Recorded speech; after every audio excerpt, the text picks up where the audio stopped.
Okay, it's 4:20 right now. Pretty good. Happy Weed Minute 420. Happy Weed Minute. Happy Weed Minute. Happy LaCroix Minute. Happy Tangerine LaCroix Minute. Happy Tangerine Brackets Mobile Suit Minute. The best mobile suit. The second best mobile suit. Happy Truly Original Lemonade Hard Seltzer Minute. Happy Gundam style, everyone. Happy Gundam Happy Minute. Gundam style. I'm happy this week because we had a good set of episodes, didn't we? We sure had a set of episodes. Who are we, by the way? I'm Sarah. My pronouns are she and they, and I'm still mourning the death of one other podcast. I need to get out of my system. Sorry. I will believe it. I believe this. Yeah. Hi, I'm Colin. My pronouns are they and them. I'm Max. My pronouns are he and him, and I've just poured the rest of my La Croix Tangerine over the grave of an art. Very sad to see it go. Saluting. Yeah, Sarah, I'm very confused as to why you're not dead right now, but I'm glad you're here. I'm glad I can still experience you in some way. well, here's the thing. If podcasts are their soul stone, they only lost an art. They still are going to be alive until the end of Zeta. So and then they'll be gone. Yeah. After that. Oh, and also like Yu-Gi-Oh keeps me alive. Yeah. Yu-Gi-Oh makes me want to die sometimes, but that's beside the point. But luckily Zeta Gundam doesn't. Yeah. Oh, yeah. By the way, this is Wow Cool Robot. If you didn't know already, you probably did. But just in case, we like to cover our bases here at Wow Cool Robot Industries. Cover our moon bases. Cover our Virginia beaches. Cover. Yeah, Virginia Beach City on the moon. On moon. Armstrong Park from Virginia Beach. That's where King Neptune is. That. Yeah. You all want to just get right into it? Yeah. Yeah. Robots. When the moon hits your eye like a big piece of pie. That's Half Made Love, episode 31. Pretty good. This is, oh man, this is probably my favorite episode of Zeta. Which is weird because it's a weird little side episode, but I love this episode. No. I get that. There is fantastic, definitely series high character moments in this one. And also, this is the episode that proves that brain freeze can break new type control over someone. Definitively. That just does that. Instead of the soup in this episode, we have the sorbet. Yeah. It's like you know how in what's the movie? Is it Signs where the aliens are die with water? Yeah. It's like that. It's all you have to do is dump some ice on Paptimus and he just shrivels up. Well, here we are. Here we are on Moom once again, our favorite place to go. We're at Virginia Beach City. Because our ship is shitty and messed up and we have to repair it because we cannot help but getting shot at because we're fools, we're targets. Everyone wants to hate us. It's nothing to do with our bad takes or anything. No. Of course not. The argument only has correct takes. Yeah. You say that, but Fa is trying to do her due diligence and fix up a mobile suit, and everybody keeps repeatedly telling her that she should be hanging out with the kids because she might not get another chance to because they're gonna go live on the moon, and she should stop doing work that's gonna keep everybody alive and instead should just go hang out with children because that's what Fa should do. Honestly, I'm genuinely just so confused. I'm why is Fa their mother now? There's no, apart from the fact that she's a woman. That's it. That's it. No, yeah, that's the thing. That's literally the only. It's just I'm getting to the point where I'm become numb to it almost. Yeah. It just happens so much. I'm just okay, every time Fa's on screen, I'm just gesturing my mind, all right, get it over with. Someone say something misogynistic so we can move on with the plot. It's just we hate to see it. Yeah, Justice speaking for of Fa. moving on with the plot, the kids move on with the plot Fa. and go to the park. Apparently, Yeah. We gotta go to Armstrong Plaza, named after everyone's favorite bicyclist, Lance Armstrong. Yeah. My thought was, named after Alex Lewis Armstrong from Full Metal Alchemist. Full Metal Alchemist? This park has been passed down in the Armstrong family for generations. They even have their own pizza place. It's great. But yeah, the kids just wander off the ship while everyone's trying to tell Fa that she needs to be a mother. And Torres sees them walk by and he's like, oh good, Fa must be taking them, without actually seeing Fa take them or anything. So it's, ludicrous men who don't know what the fuck they're doing. At some point, we sort of cut over after the kids leave, and we see a funky little man. We see our good friend Sarah from podcast in a little blue bell bottom boy, don't we? He's got them apple bottom jeans and the wings with the cool triangles on his head. The cool triangles on his head. Yeah. I will say, I did tell you guys I don't really like this design. Like, I don't ASMR hate it, but like I don't really like it. But I do gotta admit, it does look good when it moves. I don't like the static design, but wow, cool robot. Cool robot. Gee, Sarah, how come Papyrus lets you have 5 mono eyes? He's just a funky little guy with little blue bat wings. It definitely looks a lot better in motion. We can't see the name yet because we haven't learned it Dressed yet. up like he's Kate Bush on a show. He looks good. He looks good. And speaking of getting dressed up, one of Sarah's co-pilots sort of gives her like a little briefcase full of spy clothes. Secret clothes. She's on a Metal Gear Solid sneaking mission. Yeah, and she's got clothes that will blend in and not stand out and look fresh as fuck at all. Dress for the job you want, not the job you have. Yeah. So yeah, she's gonna go into the city, and yeah, the next scene. What? Camille is like writing Dear in his diary. out loud about Fa. Today, I said a bunch of misogynistic things to Fa, and then Quattro Bellagina came around, and I said, "Oh wow, Quattro, you're so cool. Except you're not. I kind of hate you. Oh my god." Here's the theory, right?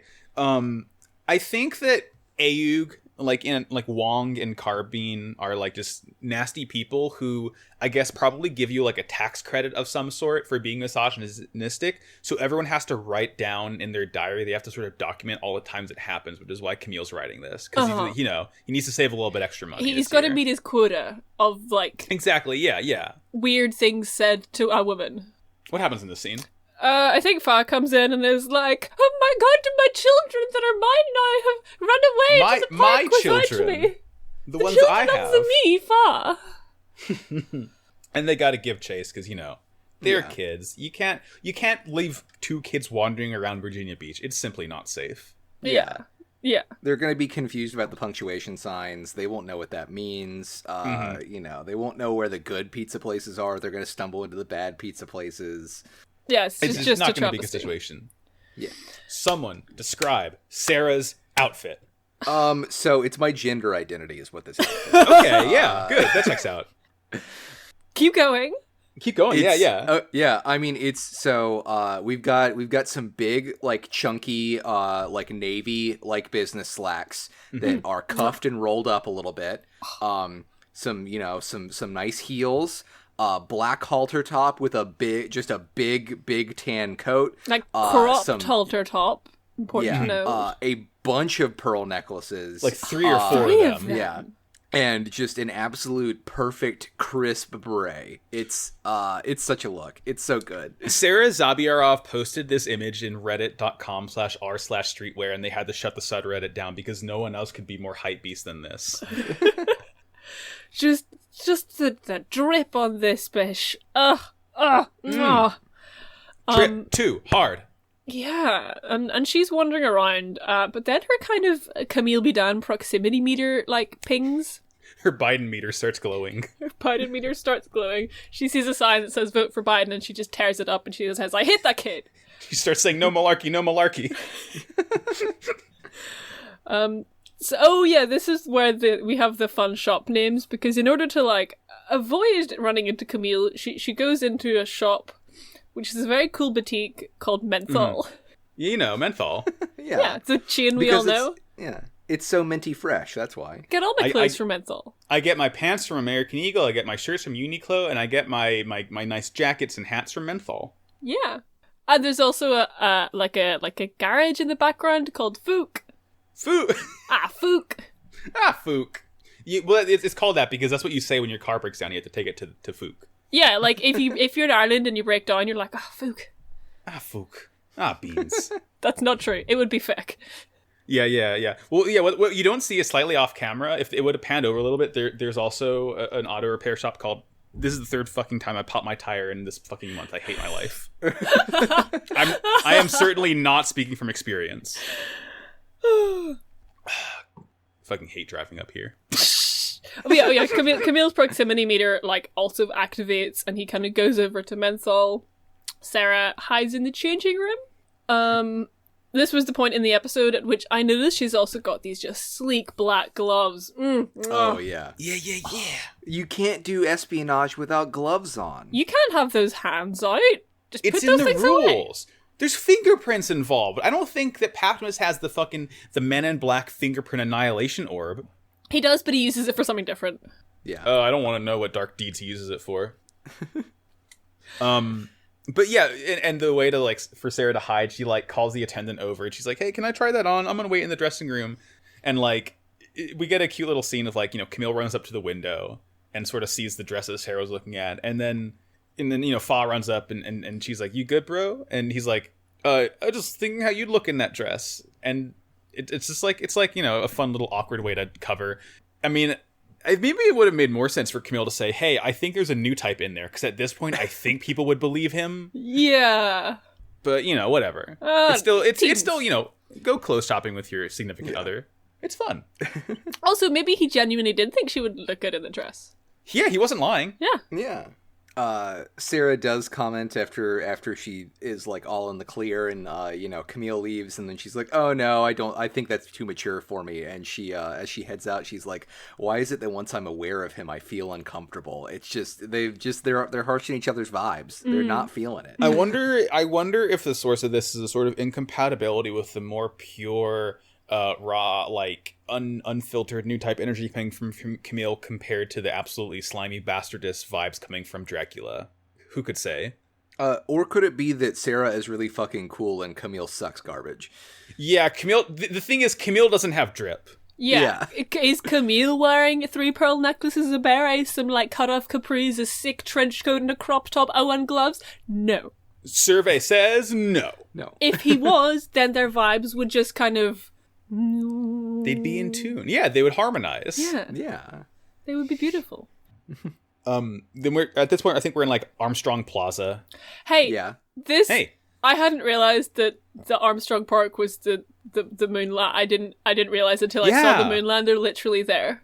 Yeah, I actualized what I said a couple weeks ago. Yeah. Well, I mean, it's I mean, we all know that the Fetties faked the moon landing, so like, they built this like a couple of years ago. Don't worry. Yeah, that lunar lander. Oh, well, lunar lander is also certainly fake in fiction too. They wouldn't put the real one up there, but like, you know, you got to make it feel special somehow. Yeah. You got to put the foot in. You know. You got to put that nasty foot on the moon. Where that foot at? Get those toes up in it. Yeah. Let me see Neil Armstrong's feet. Let me see the toe impressions of Neil Armstrong's footprint in the moon sand. I bet his foot got real sweaty in that big moon boot. Okay, all right. We have fun here, they folks. sell little jars in the gift shop of Neil Armstrong of his foot sweat. Ah! It's like Gamer Girl bathwater. Astronaut foot sweat. Yeah, it's like getting the sanctified like coffin water of a saint, except you're getting Neil Armstrong's foot sweat. Oh my god. It's the most expensive thing in the gift shop, you know. That one jar of that will fund NASA for a year. Yeah. You know that. Hey, that's where you're getting all their money from. Melanie Carbine, exactly. Who? Yeah. It's just some moldy Gatorade, y'all. Like it's. Yeah. Come on, just accept some substitutes. But they're in the park. Camille keeps on feeling Sarah's vibes, and he thinks it's for something. You know, psychic influence of a girl. Mm-hmm. Reminds him of his ex. But also For's ghost, like, kind of does show up. So her vibe is sort of implicitly present. Mm-hmm. She's out here in the soup. She's helping out, you know. Yeah. She's just stirring that soup. It's being stirred. Yeah. But meanwhile, it's Sarah's trick. She's doing cool... I was going to say 9/11, but I mean Ocean's 11. She's doing cool 9/11. Well, I mean, a little bit of column A, a little bit of column B. Yeah. She's doing both. She cuts open like a pipe, and she has like a device that she sort of throws on in there and closes the door of the pipe. And she's, oh, it's heist, dooba-doob-doob. She walks away and is kind of like... Yeah, you know. She also pistol whips a guard. That was pretty fun. That was pretty cool. I like to see that. She's like pretending to be lost. She's like, huh, but they told me to go this way. And then like while he looks at the little like map she takes out, she just like bonks him on the back of the head. It is right. Yeah. She's just so cool. This effective girl power. That's the kind of, power you can achieve if you have the right outfit. Yeah. Exactly. No one will ask a single question if you look like you belong at the 2021 Menthol fashion show. Yeah. 2021 Menthol Spring Summer. Here she comes. Here she comes. But after this scene, she's like walking out of the little maintenance building, and Camille sees her, and he runs after her, and like she's like trying to like sort of cover for herself by saying she just wants to talk, and like she saw him and got all nervous, and flimsy excuses from Sarah over here. Well, it's because she immediately like reads Camille for filth and is like, oh, if I pretend to be in love with him for like a little bit, he'll eat out of the fucking palm of my hand. Oh, this kid is 17, huh? Yeah. Isn't she also 17? Yeah, but she's smart. Yeah. Yeah, that's the difference. Yeah. Like, I've got down that she does the exact same thing she did with cats, but except this time she actually does it really well and really subtly. Because she's just like, she runs away and he catches her and she's like, oh yeah, and Camilla's like, why were you running? But she puts enough like genuine want to talk to him. She puts enough genuine stuff in that like it's very believable that she was just nervous. She actually really does want to talk to him, and it's just quite impressive. She's just so fucking cool is the thing. Yeah.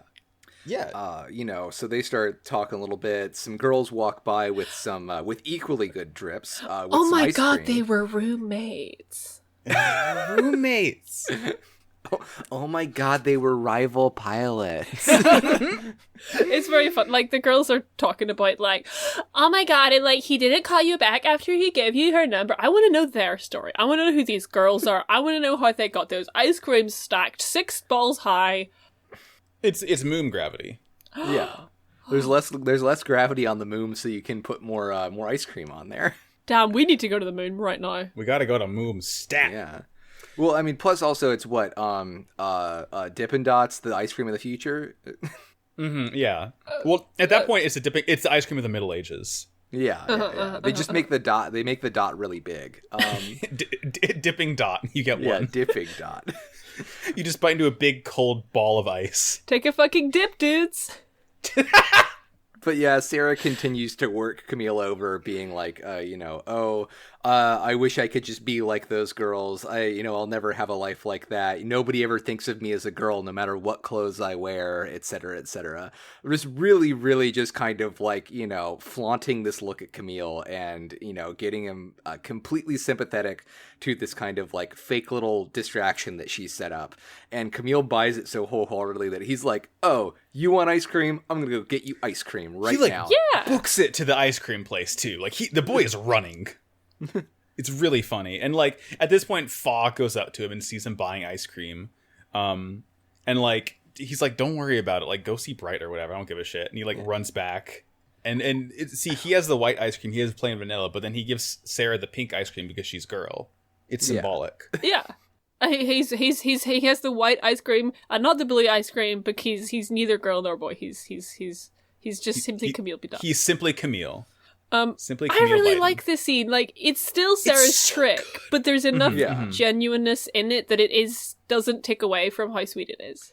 Yeah, and you do still kind of get the feeling that Camille isn't 100% trusting her and is like kind of trying to continue to feel this out from like the last time that he interrogated her. Yeah, but still kind of thinks that maybe I could get this girl to defect like Emma did. Yeah, yeah. Like he's at the ice cream stand buying ice cream, being like, I still feel some weird vibes here. It's not just the ice cream. But I really want that Halloween, that Halloween Cold Stone ice cream. So I got to get some of that first. Yeah. He gotta get he gets her loads of scoops so he can fill up the little stamps card, and for the next time he comes back to VB, it's great. Yeah. In the extended edition, there's probably a scene where like he's at the ice cream and he like yells over to Sarah, he's like, "Hey, do you like it, love it, or do you gotta have it?" The guy's asking, and she just like gives him a shrug. I don't care. If they remade Zeta nowadays, this would be a boba shop. Yeah, Yeah. But the bobas would be the size of the Dippin' Dots. The bubbles would be Haros. Yeah, I mean that's the great thing about the Moom is because the gravity's so low, you can actually make giant boba. Large boba simply cannot exist under Earth's gravity. That's why they aren't any bigger than they are now. They're Boba Fett. Okay, there we go, baby. At one point, Camille tells her to enjoy her youth, and I'm pretty sure she's like a little bit older than he is.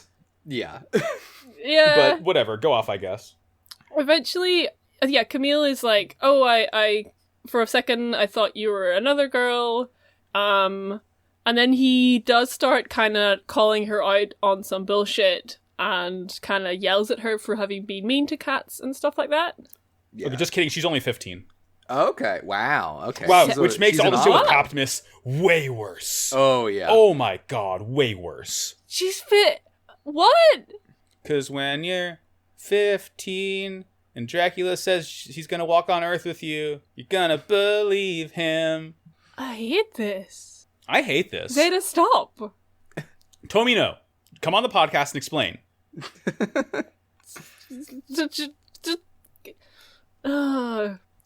Yeah, so yeah, Anyway. he's like, why the fuck are you so into Optimus Shirako?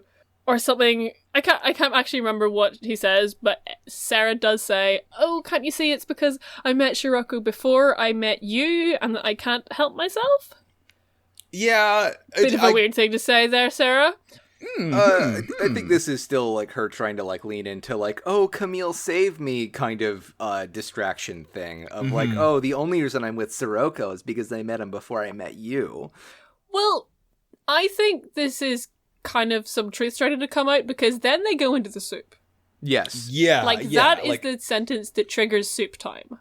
Yeah. It's the sorbet. Sorry, sorbet time. Yeah. Well, hey, have none of you ever had ice cream soup where you just leave the ice cream so long that it all melts and you're like, oh, well, fuck now, I guess I got ice cream soup. When I was a kid, I would do that with cookie dough ice cream. I would let it melt so I could just like get a big spoonful of cookie dough, just like munch it in one go. There's a gelato place near here where they have like a coffee gelato and you can get it with a shot of espresso poured over top of it. So it kind of like gets this like espresso melted gelato like soup around it. It's really good. And that's where Camille and Sarah are.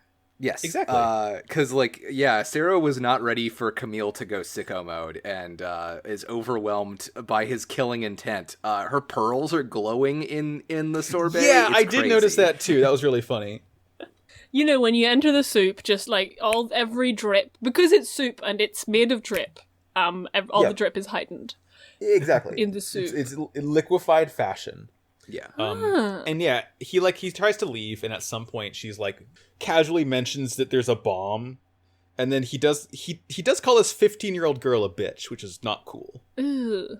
There's like a good kind of like minute where like they're having a scene, but they are still in the soup, so everything is like echoey.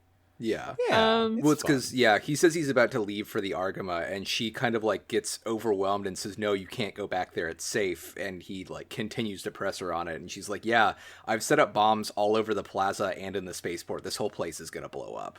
Which is kind of fucked up. Yeah, she just kind of not good. switches Optimus mode disengaged. Yeah. So I did a thing. Max, do you think Sarah utilized girl power to set up a secret explosion in a civilian part of the moon? Sarah's doing the rightful thing and wiping Virginia Beach off the map.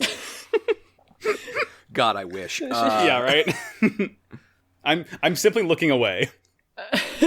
So at some point he calls Fa. He like goes to this like sort of like PA room, like, you know, in like some like public service announcement room, and he's like, So it was again, it was kind of at this point that I didn't really realize it earlier, but this park is also like the airport or the spaceport even. Yeah. Like there's just gates. It's a park, but also the gates are in it. It's really, really cool. it's the world's nicest airport terminal. Yeah. So he just kind of goes into the place where the person is like, oh, your flight is now at gate 5. Yeah. He gets on the PA and he tells Fa to like go tell Bright to leave, and he like, you know, I think he like alerts everyone's like, "Oh, there's a bomb. Everyone needs to leave." I fucking imagine that you work as the announcer at the spaceport and just a random teen comes in and is like, "Hello, I'm with the military, I need to commandeer," and like he's a 17-year-old, right? And he's with a 15-year-old, and you're just like, okay, I okay, and the 15-year-old the 17-year-old is just like, "Well, there's a bomb that's gonna blow up the airport, my superior officer's gonna call you, just do what he say, bye, I'm gonna go find the bomb now." He's got a rank badge on his neck. They don't just give those out to anybody, you know. Like, yeah, I would simply believe him. Yeah. I mean, I'm not doubting him, but just imagine you were just on your job, and what a day these women are having. Yeah, right. God. Because they just sit there, they're like, okay. They're nodding intently. Yes, I believe nod you. intently. Of course. Oh, also I noted that the bomb is going to go off at 4? At 4, huh? Oh, at 4 o'clock? Yeah, at 4. The bomb's going to go off at 4? It's going to go off at 4 o'clock. Ah! Sorry, you mean 4 horas. Son las 4. And we get like a scene of like, I think Bright's like walking, is he talking to like Appley in the halls or something? Yeah, he's like sort of walking through the does Argama. give some exposition where he's like, "Oh, we gotta go meet up with someone from Axis." Mm-hmm. While he's talking to Appley. That'll probably never happen. Yeah, about how like they're not even going to get repair time because they need to launch immediately, and they're going to have to do repairs on the way to make it to the ship on time. And yeah, also the Radish launches, and it's full of boys. They packed this boy full of smaller boys, didn't they? Slapping the roof of the Radish. This boy can fit so many boys inside of it. It's like just a funny conversation they have. They're like, "Wow, I can't believe he fit that many mobile suits into the Radish."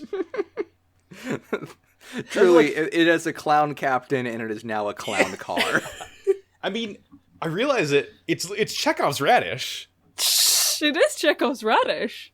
Yeah, and like they've launched or they're going to launch, and then like Fa runs up, and she's like, hey, we gotta go now." Yeah. It's alert time.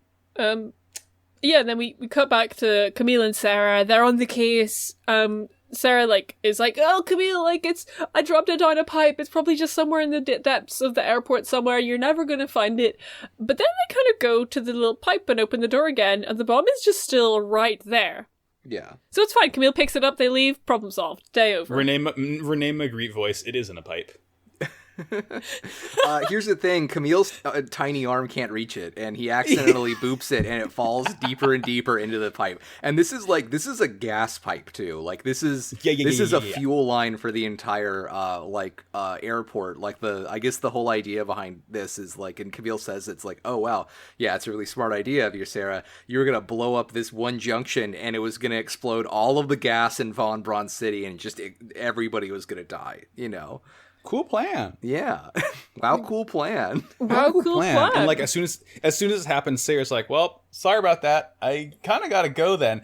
And as she turns to leave, he like runs up. He like straight tackles her, and he's like, "If I'm going to die, so are you." And then like punches her and knocks her out. It's like Camille problematic moments. Camille is the like, "I'm a feminist. Yeah, I'll beat up a woman. That's equality." Oh my god. Yeah.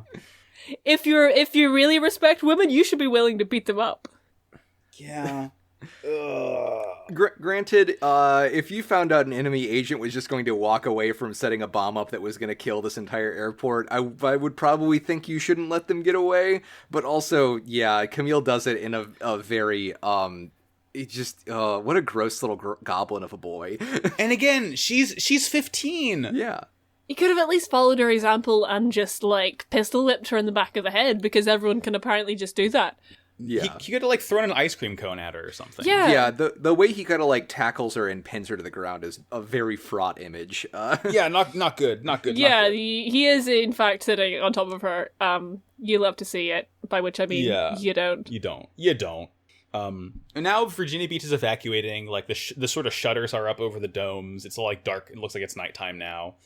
And he's sort of carrying her through Armstrong Plaza, and he's as he's carrying this unconscious 15-year-old, he's thinking she's a pretty normal girl. Just normal. Yeah. What a normal situation I found myself in. What a normal one. Oh yeah, is this when he kind of comments on her vibes, where he's like, "It's weird. Her vibes are so normal. I can't really feel anything from her at all." Mm-hmm. Maybe because she's knocked out, Camille. Yeah. It's called unconsciousness. Well, yeah, because vampire spells end once the target becomes unconscious. Right, yeah. Yeah. Exactly. And then Appley busting through. Yeah. Hey, you guys want a lift? Oh, look, fancy running into you here. Yeah. Remember Rick Dias? I love that guy. Oh, yeah. I love Richard that guy. Diaz. He's a cool guy. Richard Diaz. Yeah, He's Cameron's here to save cousin. the day. Cameron's cousin. Yeah. But yeah. I was gonna say there's like a few sort of shots kind of emphasizing that the city is like very quiet and like empty when it comes to 4 p.m, which I guess means the evacuation was successful. Yeah. Because like I Bright sure told hope them to so. evacuate and stuff. Pretty much everybody got out of there, got into like a shelter or something. And it's good because as soon as they get back onto the Argama and the Argama launches, it fucking blows up. Just a comical amount of fire pours out of Von Braun City. It's very large. Yeah.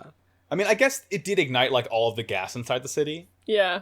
So it sort of makes sense, but at the same time, it's like, damn, that seems like a bit much. But listen, it's a Gundam, and the drip on these explosions just, you love to see it. Yeah. Yeah, it was very good. It's very good. So we get back to the Argama. Fa is kind of distraught. I think she thinks that like Shinta and Kum were caught in the explosion and that they're like dead, I guess, even though the whole city was evacuated, and she probably someone would know that. But then we cut to what they've done to Sarah. Yeah, oh my god. And I love it. They put her in a mobile suit and they just hung her up on the coat rack. She's in timeout. They just stick her to the wall. It's just she's in timeout right now. She can't move anywhere. I guess it makes sense, like, you know, if you're going to have some kind of, like, stick them to the wall device, you've got to accommodate for people who are going to be pretty tall. So when you put a 15-year-old girl in it, her legs just kind of dangle She's down like in a very 3 funny feet way. off the ground. Yeah. And also, let me say, definitely not the most effective stick people to the wall device. Does not seem to do a very good job. I think they improvised. I mean, yeah. I guess it's probably like a latch for a normal suit, not Yeah. not a person holder. Yeah. You know, a coat hanger can hang a coat. It can't hang a person. Do you think they ever put Camille in that thing? I think every single time we don't see Camille on screen, he's in that thing. That's right. Just constant timeout. Yeah, that's you know before Mr. Wong came on and was like, "Oh, we have to beat children up," they would just kind of put them in timeout. Yeah. Yeah. So they're interrogating Sarah basically. Like lightly interrogating Sarah. Yeah. Yeah, you know, they're kind of like, what's happening? Like, and she says some stuff about how great Optimus is. I think I can't quite remember. She does. She like mentions that he's kind. Like when Camille's like, "Yo, this guy's a freak. He's Dracula. He's covering you in slime," and she's like, "But he's nice to me." Yeah, he touches me on the face for 20 seconds and it resets my brainwaves. You don't touch a side of my face, Camille. He does. We are not the same. And yeah, Camille kind of points out, like, okay, but you did literally spend half an hour, like, literally helping me find the bomb, and she just kind of doesn't really know what to say. But it seems like her sort of Scirocco brain mode was reactivated by going unconscious. I guess the brain freeze wore off. Mm-hmm. They gave her a hot drink inside the Argama. Yeah. A little of that vampire blood warm back up and just get back in that brain case. It starts pumping through again. And this is sort of interrupted because everyone's starting to sortie because Boy Blue is here. Yeah.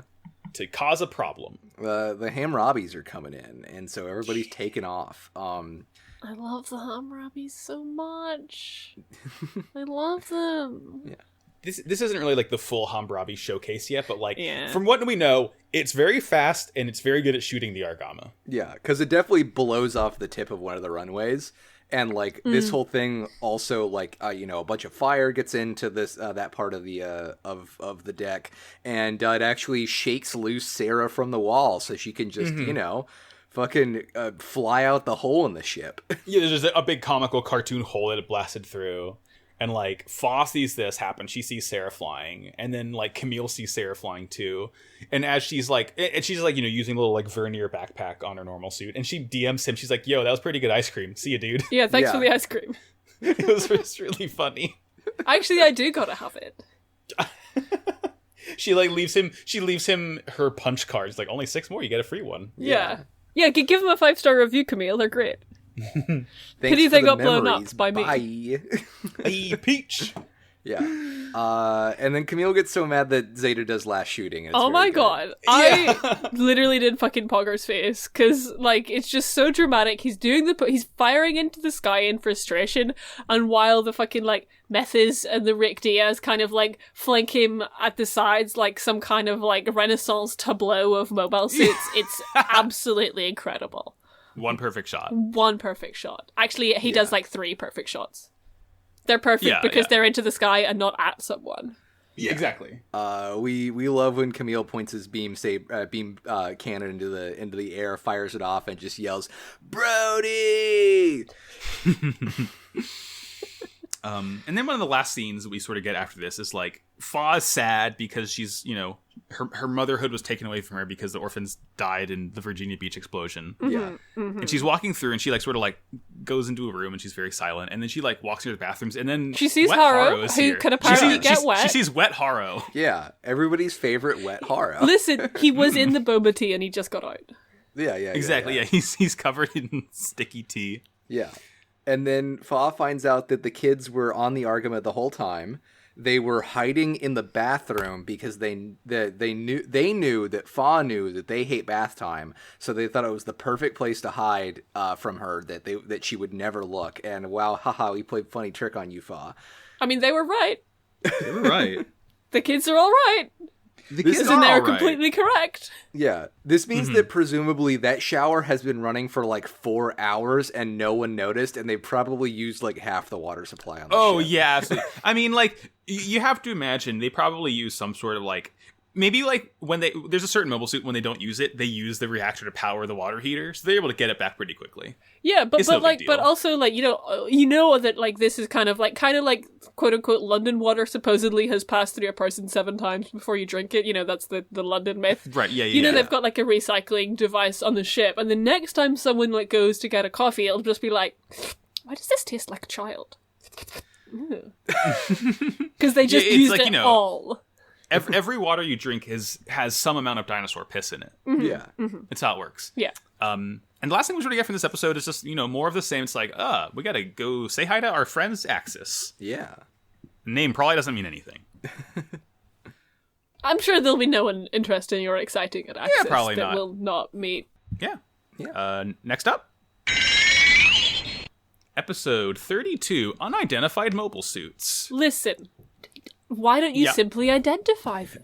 Thank you, Sarah. I was literally going to make the exact same joke. If I saw a UFM, I would simply identify them. It's my choice. Yeah. If I were Quattro Bagina, I would look at those mobile suits and I would identify them. Rip to your Quattro Regina, but I'm different. So this one starts out, Wong is pissy, as Wong usually is. I fucking... And this scene kind of confused me, right? Because Quattro is like, I want to go back to Moom to repair, because that's important. And Wong is like, then I have nothing to say to you. We got to go to Axis. And then, like, Quattro talks to Bright about it, and is like, we kind of got to go to Axis. So, like, is Quattro just being antagonistic to Wong just for fun? I hope so. It's like with the whole Jabro thing. Like Quattro will voice his opinions about what he thinks that they should do, but the minute an authority figure says no, we're going to do this instead, he just lines up right behind it, even if everyone can tell that he doesn't agree with it. It's a shame that he's sort of a coward and doesn't try to take charge for himself. Yeah, it would be great if he listened to Blex and took a hold of Ayuk. But it would be great if he killed and betrayed Mr. Wong. I'd just like to think about it. It'd be great if he told his friend Char Aznabuwu to take control of Ayuk. Yeah. But a coward that Quattro Bagina be. Oh yeah, we trust also... the chemicals in your brain to tell you that you're new type. We also did find out that he did used to live on Axis. Yeah. So just some fun Quattro backstory. It's nice to find these things out. Well, he moved in with Char for a while. Yeah, finally. Okay. That's when they were dating. Quattro finally confirms Xeon. That's, and he's probably so worried about going back to Axis because he's worried he's gonna run into his ex Char, because that's all. It was a mess. It was a messy breakup. Yeah. Char took all the best outfits in the breakup. Right, yeah. Of course he did. Plus, Char's probably heard by now that Quattro and Amuro are dating, and that's going to be awkward too. Right. It's a weird love triangle. It's not fun. We hate it. And we cut to just another cute little scene. Funny Haru eat a hanky. Yeah. Wasn't it a sock? Oh no, wait, it was a hanky. Yeah. I just wanted to compare him to a vacuum cleaner. It's just like Coom is Coom the girl? Absolutely no idea. They're both Shinto and Coom. I refer to them as Shoom. Coom or Shinta says, Haru ate this handkerchief, and Coom or Shinta replies by saying, no, you put it in him. And then, I forget who walks by, it's either Appley or Camille or someone else, who just says, Fa is in her element. No, she's not! This shouldn't have to be her element. Yeah. I'm tired of this. Yeah, she was just piloting a mobile suit perfectly fine last episode. Can you just imagine a world where, a woman could both be a great mobile suit pilot and a great mother, and, perhaps even these things complement each other and kind of, drive each other? The reason she's being a great pilot is to protect her children, but actually you have to pick one. No, yeah, you get one. We've been saying this. Ugh. And you also get Wong, who comes over and gives, he kind of looks at the children, he's like, ugh, children, but then he also, gives them a sippy cup, and it's really nice, actually. In this one very minute circumstance, you may have to hand it to him. Listen, horrible people can still give sippy cups to children. It doesn't make them any less horrible. Stopped clock theory. Yeah, because the entire reason he comes over here is he sees Camille walk down the hallway, slow down for 5 seconds to say hi to Fa on his way to the hangar, and then yells at him for not prepping the Zeta. And then comes in and, is like, oh, this is a warship, not a daycare. And then gets a soda and asks the kids if they want a soda. And the kids are like, no. And he's like, you should be honest. Here, have 2 sodas. And they look at Fa, and she just sort of smiles and nods, and they're like, yay! It's just okay, fine. That's an okay scene, I guess. Yeah. This is what we call everyday fascism. Wong fucking sucks. He just has to be in control of everything because he views himself as the patriarch of this organization, and I hate him. He calls himself Daddy Wong in his head, I think. Yeah. Sorry, Sarah. So we come to the mess hall, and Rekawa is having din-dins. Quattro comes over and is like, oh hey, can I sit here? And they sort of talk. Their vibes are weird. It's a very, very awkward, uncomfortable conversation. Yeah. And she's just kind of dissociating. He's like, oh hey, I can't remember, but she gives him some milk. He's like, oh hey, you gonna drink that? And she kind of drops it, and he catches it and stuff. Yeah, it's just and she feels weird, and she to the point where she walks away, and Camille walks up, and he goes to Quattro. He's like, yo, is Rekko being weird right now? And Quattro's like, I don't fucking know, dude.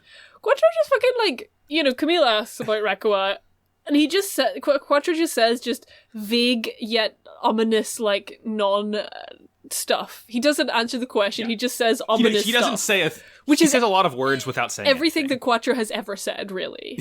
He says, for one to delve into another's heart, one must have appropriate experience, which I think is Quattro saying, if, you're not a worldly enough experienced person to understand what Rekka was going through to help her, but also pretty much, that's the most fucking, oblique, weird statement I've ever heard in my fucking life. Yeah. But he might as well have just said women, huh? Because Camille's response is yeah, I know. that's why I was asking you, because I thought that you might know and might help me. Certainly not. And he's just to see the tears of time, or some, I don't know what he says. It's just he's he kind of I feel like he's kind of hinting that he feels like he hurt Rekawa's feelings or something. I don't know. Mm-hmm. It's vague. It's weird. It's weird. A lot of weird Quattro Rekawa stuff these episodes. Yeah. And then we cut over to the Dagosa gear. Yeah. And our good friend Vlad Tepes is talking to Sarah, and he asks her about Yazan, and he's like, yeah, what's that guy's deal? Sarah is just like, sir, he's fucking feral. Yeah. Sir, he sucks. He's mean and brutal. He's like a beast. I've seen him eat raw meat. I think he tried to bite another crew member. I'm not sure. I saw him run up the stairs on all fours like he was some kind of animal. I saw him, sir. I saw him eat spaghetti with his bare hands. I asked him what his persona was, and he showed me a picture of a wolf, just a real ass wolf. Sir, I saw him bring a bag of dog food to his room, and I don't think he has a dog. I love Cezanne so much. And I think, like, is it like Pepper dismisses Sarah or something, and she, like, sort of walks to an elevator? Yeah, she goes to an elevator, and this is Zeta Gundam, so you know some weird shit's gonna happen. Yeah. Oh, you mean like Yazan walking out but not wearing a shirt underneath his uniform, so you see his little turtle tattoo on his chest? Okay, so this is a tattoo. I love his turtle tattoo. Just right so in the much. middle of his chest. It's like okay. It's important to note, Colin. Perfectly You say he's not central. wearing. You say he's not wearing a shirt. In reality, he's wearing like a cropped blazer and like a tube top slid down so it's below his nips but above his belly button. That's true. And it's like mustard yellow too. It's great. He's like, wearing he's wearing like a happy coat or something, and then the kind of the tummy wrap thing that I think was a samurai thing. I can't remember what it's called. He has the same amount of drip Sarah had last episode, but like aligned in the most evil way possible. Yeah. He looks like a Yakuza villain, like straight up. He looks like he's the final boss of Yakuza 7. I think he looks pretty good. His jacket is like He looks really good. Jacket has like a bunch of like patches on it and stuff. It's bright. Everything's bright yellow. But the patches are kind of like, they look like brand logos. So he looks like he's like a sort of heavily sponsored like race car pilot or something. They look, if you've ever seen like a fighter pilot's like just kind of like day-to-day jacket, they look like they usually have these giant patches from like tours of duty that they've done, and that's what they look like, because usually they're like one, fucking huge, and two, like they're not always just a plain like rectangle or circle. They can be like triangles or like weird custom shapes. Like they get really fucking wild. He has a patch on it that says graphic design is my passion. But yeah, I think he walks past her. He's going to see Sriracha, which I think we see later. Yeah. Yeah, there's like a scene where like Wong is like, "Oh, we have to attack the Dogo Skier because then they won't be able to ally with Axis." Bright is like, "No, this is stupid." And then Quattro comes in and is like, "Oh, actually, I think we should do it. Actually, we should do this. I have a special plan. Let's do it." Yeah, because like the thing they're concerned about is like they're basically like they figure out that Dagosagiri is kind of following them but not making moves to attack them. So it's basically a race to see who can get to Axis first, and they can win if they specifically go and attack the Dagosagiri to slow it down first. Yeah. So that's kind of the basis of their plan. And yeah, Quattro's like, maybe I fire big gun. Big gun. Yeah. Y'all heard about my bazooka? Mega bazooka. Mega bazooka. Quattro vagina bazooka. Bazooka. Anyway, Okay, that's enough of that. that's enough. Yeah, we got it out of our system. Let's have a funeral for all Rekka's plants. Yeah, Rekka was putting all of her plants away because sad. what sounds like self-care, except the opposite of that. Yeah, it's like he, and it's also important to like some character moments for both these characters in this scene, right? Because we see Rekka getting rid of her plants, which is like very, very sad and like probably very symbolic. And at the same time, she's doing this, Quattro like goes to ask her. He's like, "Yeah, can I talk to you in your room or whatever?" And he takes off his glasses to ask her if she wants to like pilot the battery for the Mega Bazooka. Yeah. And it's kind of probably weirdly important that Quattro specifically the camera like zooms in on this. You see a close up of like him taking his sunglasses off to ask her this. So it clearly means like he's like being very like genuine and like actually like investing himself in Rekka right now. And he specifically takes off his sunglasses to say, "I would like you to do this." Yeah. I wonder, I mean, like, this is, like, not even, like, me, like, doing a goof. Like, I wonder if he's probably suspecting that she has some sort of, like, he probably knows she's fucked up in some sort of way, right? And I wonder if Quattro thinks that maybe this will help her, if, like, he's like, "I need you," you know? This whole scene, like, it's just an extremely intimate moment between the two of them. It is. He does put his hand on her ass at some point, so, I think the thing that feels really Well, different she put her knee in his crotch first. Carry on, Colin. Yeah, it's flirting. I think the thing that feels really different about this is like this doesn't have the same feeling of when like Quattro and Amuro were in the elevator together and he took his glasses off. Like that genuinely felt like Quattro was like letting his guard down around Amuro, whereas in this instance it feels like he's specifically taking his sunglasses off to make Rekua feel like he's making himself vulnerable and making it like it seems very much more manipulative that Quattro is seeing like Rekua's having a bad time. She's putting all of her plants away. It could feel that she just doesn't feel at home in Ayug anymore, so I have to be the person to make her feel at home here by like forming a more intimate bond with her, which it's always kind of there have always been tinges of Quattro and Rekua being horny at each other, and now it's just Quattro's weaponizing the horniness. Yeah, their ship name is Quattro, Rekua. Yeah. You gotta say it 4 times. I think the only way that the scene would be more horny is if Quattro walked in his underwear and a Virgin Killer sweater and Yeah. We'll see. You mentioned that, it's like sort of almost like a facade of Quattro, like pretending to bare himself to her. What she doesn't realize is that he does have another pair of sunglasses on underneath his main ones that are just painted to look like his eyes. Yeah. And like this happens, and like Rekua like sort of walks up to Quattro sitting on her bed and like puts her knee between his legs, and he like puts his hand on her ass, and she has his hand on his shoulders, and it's like, the whole time Camille is kind of creeping in the hallway listening to this happen. By the way, yeah, like because he was walking past, but then as soon as he hears that there's people being horny in a room, he's like, "Ooh, gotta stop and listen to this. Gotta hear about this. Yeah. Gotta hear it. Yeah, like it, love it, gotta hear it."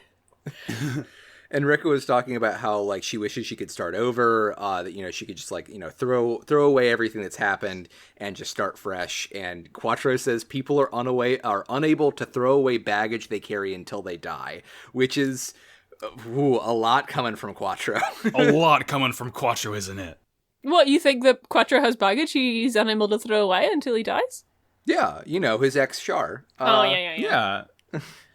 Yeah, at some point, like near the end of the scene, she asks Quattro if he ever cries, and he says yes, and she's like, "I don't believe you." Damn, I don't remember this in the dub. They have a nice little smooch. Yeah, I will say this looks like the most unsatisfying kiss I've ever seen. Yeah, it's just. Yep. I just think that because I read an entire book about sunglasses today. And there was literally a little chapter about, like, a mention of how, like, kissing in sunglasses is difficult and awkward. And so for someone to, like, be shown to pull that off effectively in film makes them very cool. And he does not pull this off. Or Rekua they do not. It's just kind of their faces go against each other. Their mouths pressed against each other, and that was it. Yeah. There was no, like, feeling there. I've got a lot to say about this scene and how it kind of like feels like it pulls into a scene at the end of the next episode. I'll save that for that though. But like, this is definitely like this is immediately going somewhere, and I really like kind of they're showing a different kind of failed relationship than they normally do, which is really interesting. It's not really like a failed relationship. It's more like a failure to start a relationship. Okay, and it's funny. What y'all have said is interesting.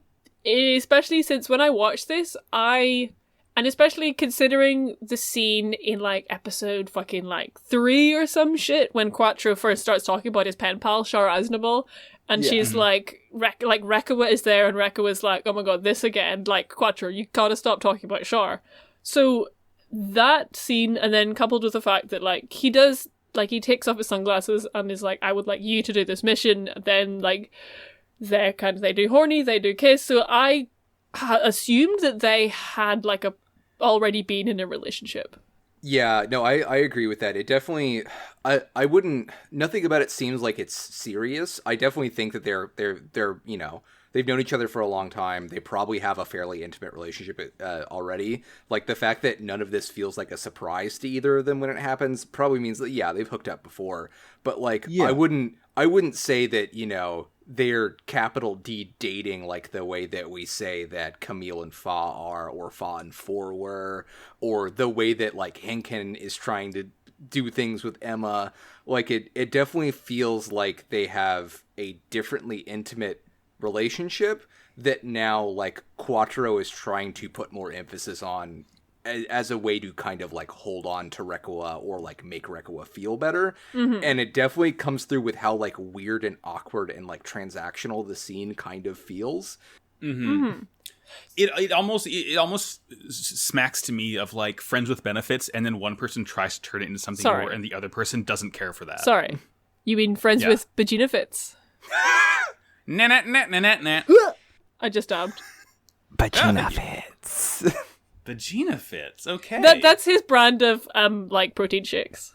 Yeah, I mean a like a friend with Vagina Fits relationship is where one of you pilots the mobile suit and the other one of you pilots the mobile suit that powers the Mega Bazooka, right? Yeah, it's what, exactly. what Jared. No, wait, it's what Sarah and Mo are. He did that like 2 episodes ago. Jared and Mo are. Yeah. When you see a couple, you say which one of you pilots the suit and which one of you powers the Mega Bazooka launcher. Yeah. And like the last sort of funny thing from this scene is like after they kiss and Quattro walks away, like Rekoa, I guess she smacks her lips afterwards, but it's really funny. It almost looks like she's just like, no, that wasn't really that good. Yeah. You know? That's about it for the scene, I think. Yeah. But yeah, there's like they're going on like a thing. They launch. We finally get like Quattro Brigina launching the Hyakushiki launch sequence, which we haven't gotten after 100 years. He hasn't launched in like 30 episodes. I'm glad that Quattro Vagina is finally back and in business. I really missed him. I missed him. I missed to see my golden banana boy and his big gun. I want to hear Quattro Brigina say Quattro Brigina. Yeah. So that I know that he's Quattro Brigina. Yeah. You wanted to hear him say, Mega Bazooka. Mega Bazooka! Mega Bazooka! Okay, we get one. So, meanwhile, we cut to the Dagosa gear. yeah. Dracula the vibes. Okay, I love this, right? It's Dracula and the Azan are immediate bros. It's so funny to me. Because, like, I mean, it definitely comes off again as, like, you know, Paptimus is, like, really good at manipulating people, and Yazan is so fucking stupid that he's like, oh, this guy's my bro. I just met him day one. I want to die for him already. Yeah, it's normal that I want to great. die for my bro who I met like 1 day ago. He didn't even have to touch my face. Exactly. He's like, Yazan, well, he doesn't want to because Yazan's probably covered in layers of nasty oils and grime. He doesn't need to because Yazan's brain is so simple. Yeah, so like, because Sirocco is like, oh... I'll look at them. Just look at those two bros shaking hands. Look how sharp both their chins are. Yeah. They could duel with dueling chins. Those are two different kinds of nasty vibes just coming together. Like, if they made out, they get injured. One of them's going to lose an eye. Yeah. But Poptimus wants Yazan to get in the Hammurabi, and he talks about how, like, you know, Yazan mentions, like, I don't really like that thing. It's, like, has weird vibes attached to it. And Paptimus, like, admires the way he can feel that, like, power that he emanates. And he just straight up says, like, oh yeah, those are my vibes. I spread them everywhere. Don't you like my vibes? Don't you like my slime, Yazan? And Yazan is like, huh, yeah, they're nasty. Fucking nasty, dude. Hell yeah. Let me shake your hand, bro. I love your nasty vibes that you spread everywhere. That's like, I mean, look, it works so well for Yazan because Yazan is just a little gross cockroach man that it works. Yeah. Paptimus doesn't need to, like, really dress himself up that much. He's just like, yeah, I'm just going to be straight nasty with this fool and he's going to eat it up. and, you know, he's accomplished, he's experienced, he doesn't have to gas him up like Jared or anything. He's just ready to go. Just, like, rip-roaring and ready to be a little feral hog out there. Yeah. 30 to 50 feral hogs. I like how Sarah sort of comments to herself, like, they just met. Why are they friends? Yeah. Yeah. It's like when you go to a party, you introduce your friend to someone, and, like, they hit it off immediately, and you're, like, almost weirded out by how much fun they're having separate from you. Yeah. That's gonna be, if I ever introduce me to your dad, it's my dad. It's gonna be weird. Oh, yeah, I'll be like, all right, you can go, Sarah. I have a new friend now. Yeah. But yeah, like, Sarah's new type senses, like, sense that the Argama is gonna attack. Shirako is like, I don't know, go fight them, or I don't know what he says. They go fight them. Yeah. Yeah, he says that line exactly. I don't know, go fight them. He does tell Yazan to hang out on the flight deck and wait to enter battle when they truly need him. And Yazan's like, hell yeah, I'm here for that. Yeah, let it get messy. I'm a secret weapon. Yeah. And then fighting happens. Camille does, like, stomp on Amarasai's head, which is pretty cool. Very cool. Man, like the Zeta doesn't feature that much in this like battle scene, but every time it does, it's literally like killing like 2 to 3 people. I mean, who cares about the Zeta? I want to see that Mega Bazooka! I want to see the Mega banana. Yeah, and the banana and the Gelgooger, they're getting ready, they're aiming, but Quattro feels the immense pressure from Siroko's bad vibes. I do first The want to second point time. out that where the other mobile suit has like an aux cord, the Gelgoog has kind of more of like a skirt lead situation, 21-pin thing going on here, because it's just an older model. Yeah, you know. You think there's a model that has like a sort of USB 2.0 and like they have to like flip it upside down a couple times to get it to finally take? Yeah. This is like my very first drawing tablet, which was like when Wacom was just starting to make commercial models. It was from a different company, so like there wasn't a big like, you know, push for like commercial, like, you know, like tablets for like regular people. So I had this giant like oh god, like 8x12 drawing tablet that had like a 12-pin serial port that I had to put into the back of a desktop computer. Yeah. Icky. Just the technology from the Middle Ages, eh? Yeah. But yeah, Paptimus' vibes are nasty. Yeah, it makes Quattro miss. The second time, he's like 0 for 2 on using his Mega Bazooka, and Dracula saying, actually, no. He hasn't hit anything yet. 2 for 2. Yeah. But then, you know, we see Camille kill some more people. Yay! And they get a second shot with the Mega Bazooka. We don't see him fire. We just kind of see the shot streak down, and it busts open one of the kind of like flight decks on the Douglas Gear? The Douglas Gear. Yeah. Yeah. And yeah, Paptimus does not like the Mega Bazooka, so he tells Yazan to go out in the Hammurabi, my favorite mobile suit. Just want to make that clear. Okay, all right, wow. Pretty good. I can't wait for the rankings at the end of the season. We're gonna tear each other so apart. fun. It's gonna be so fun. And then, yeah, and like at this point, Quattro, at some point, he had like 4 shots left after he fired the first one, and like he fired everything. I think he only hit it twice, but that's fine. He like sends Rekoa off, and like as soon as she's like free from Quattro, she's like, "Well, Paptimus is right there. I might as well go say hi. It won't be that awkward, I don't think." Well, no, it's even weirder than that. He's like, they've got a little bit of energy left, and like Rekoa senses Siroko's energy and just straight like takes off without telling Quattro. It's not great. She's gone. Okay, that's fun. I don't know what's going on there. Probably nothing. Yeah. Listen, you see your friend across the bus terminal, and you're like, shit, I don't have their number. I don't know when I'm going to meet them again. I gotta go. And sometimes you just gotta, you know? Yeah. Sometimes you just gotta. We get a really cool like showcase of what the Hammurabi can do, because it, you know, like we said, it has 5 mono eyes, it like 2 on the head, 1 on each shoulder, I think 1 on the ass probably. It has these like Wolverine claws. Its mobile armor form is a stingray. It's just really sick looking. It has bell bottoms. Yeah. Ah. And Camille saves a Nemo. Yazan comes in, immediately kills the Nemo, and then just starts like fucking Camille's shit up. And even he even opens it up with, "I'm amazed you're still alive, Camille." Yeah. But yeah, Camille's like kind in the shits here. But he gets rescued by Rekoa. He gets rescued. Uh-huh.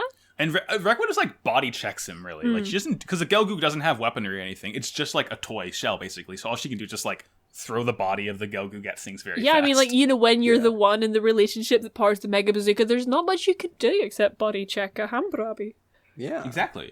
Many are saying this. And then, interesting to note, Paptimus is the one feeling some nasty vibes at this point. Yeah.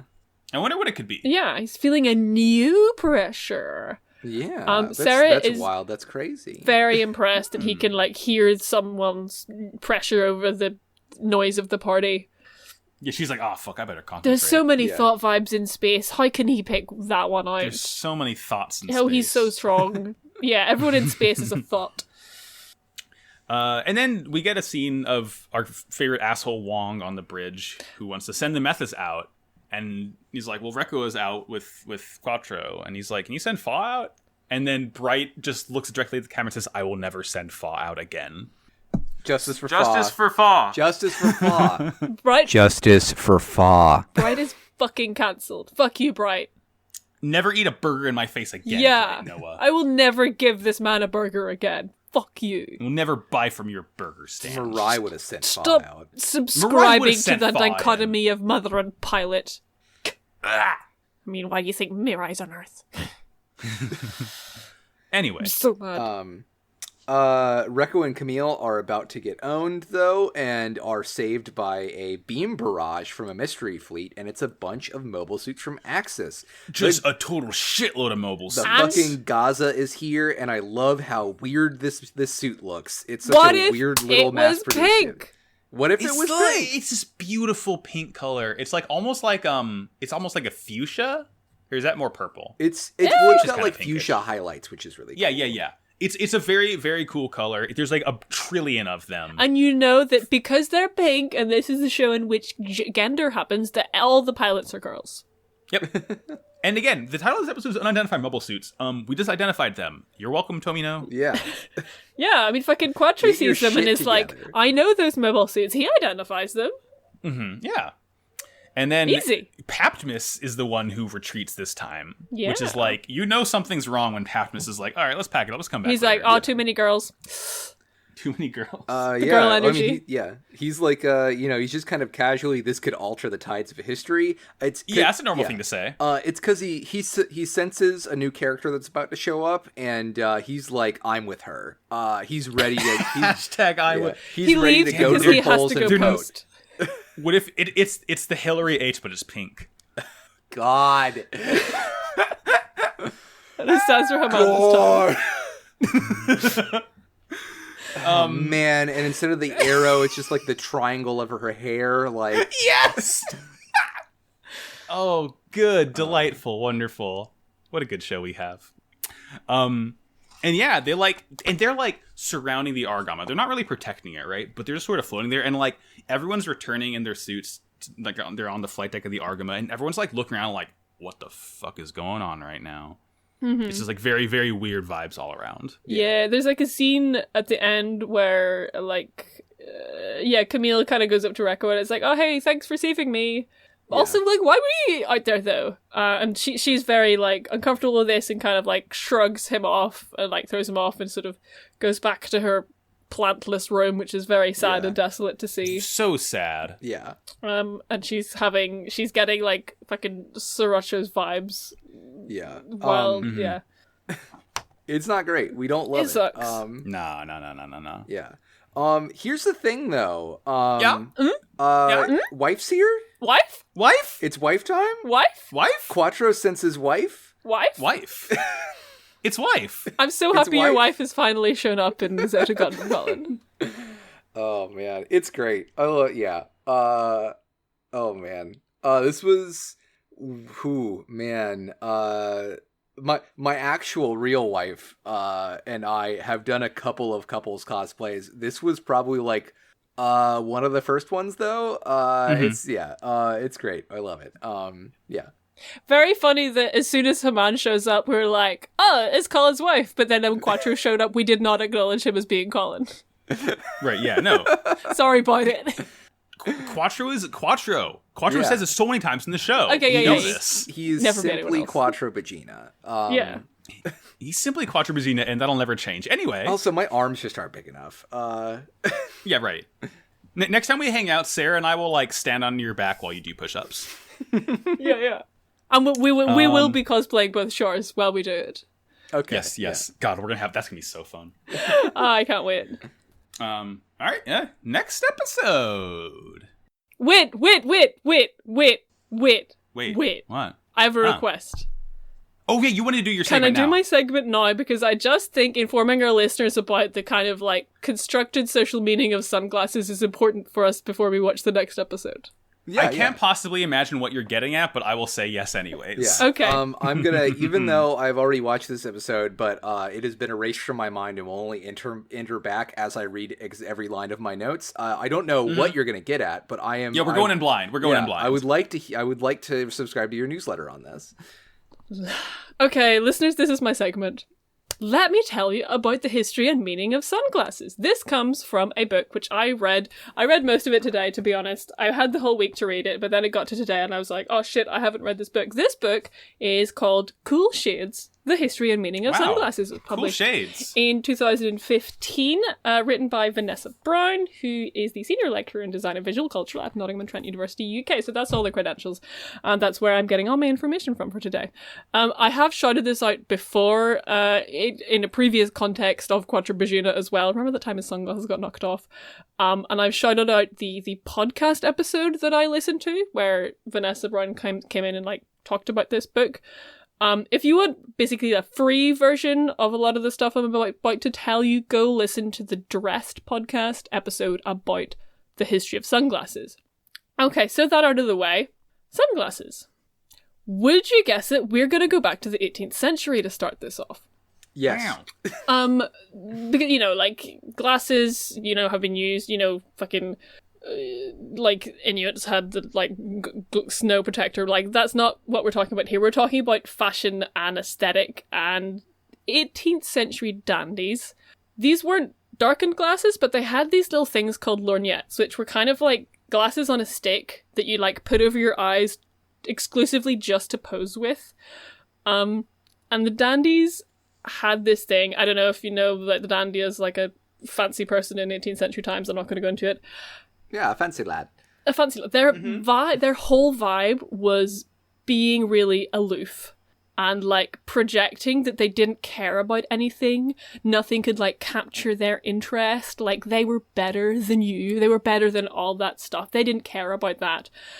But then they had these little lorgnettes, which if they looked at you through their lorgnettes, you felt suddenly special because one of the dandies had like noticed you. And that was how they kind of invented the concept of coolness. So fast forward to several centuries and keeping this idea of like aloofness and coolness, and sunglasses kind of get invented, and they get invented so that people could go really, really fast. Because when rail travel was invented, like, railway cars didn't have like roofs, they were just outside. So to go on the train, you guys are Americans, I don't know if you know what trains, you had to have like... They suck here. Yeah.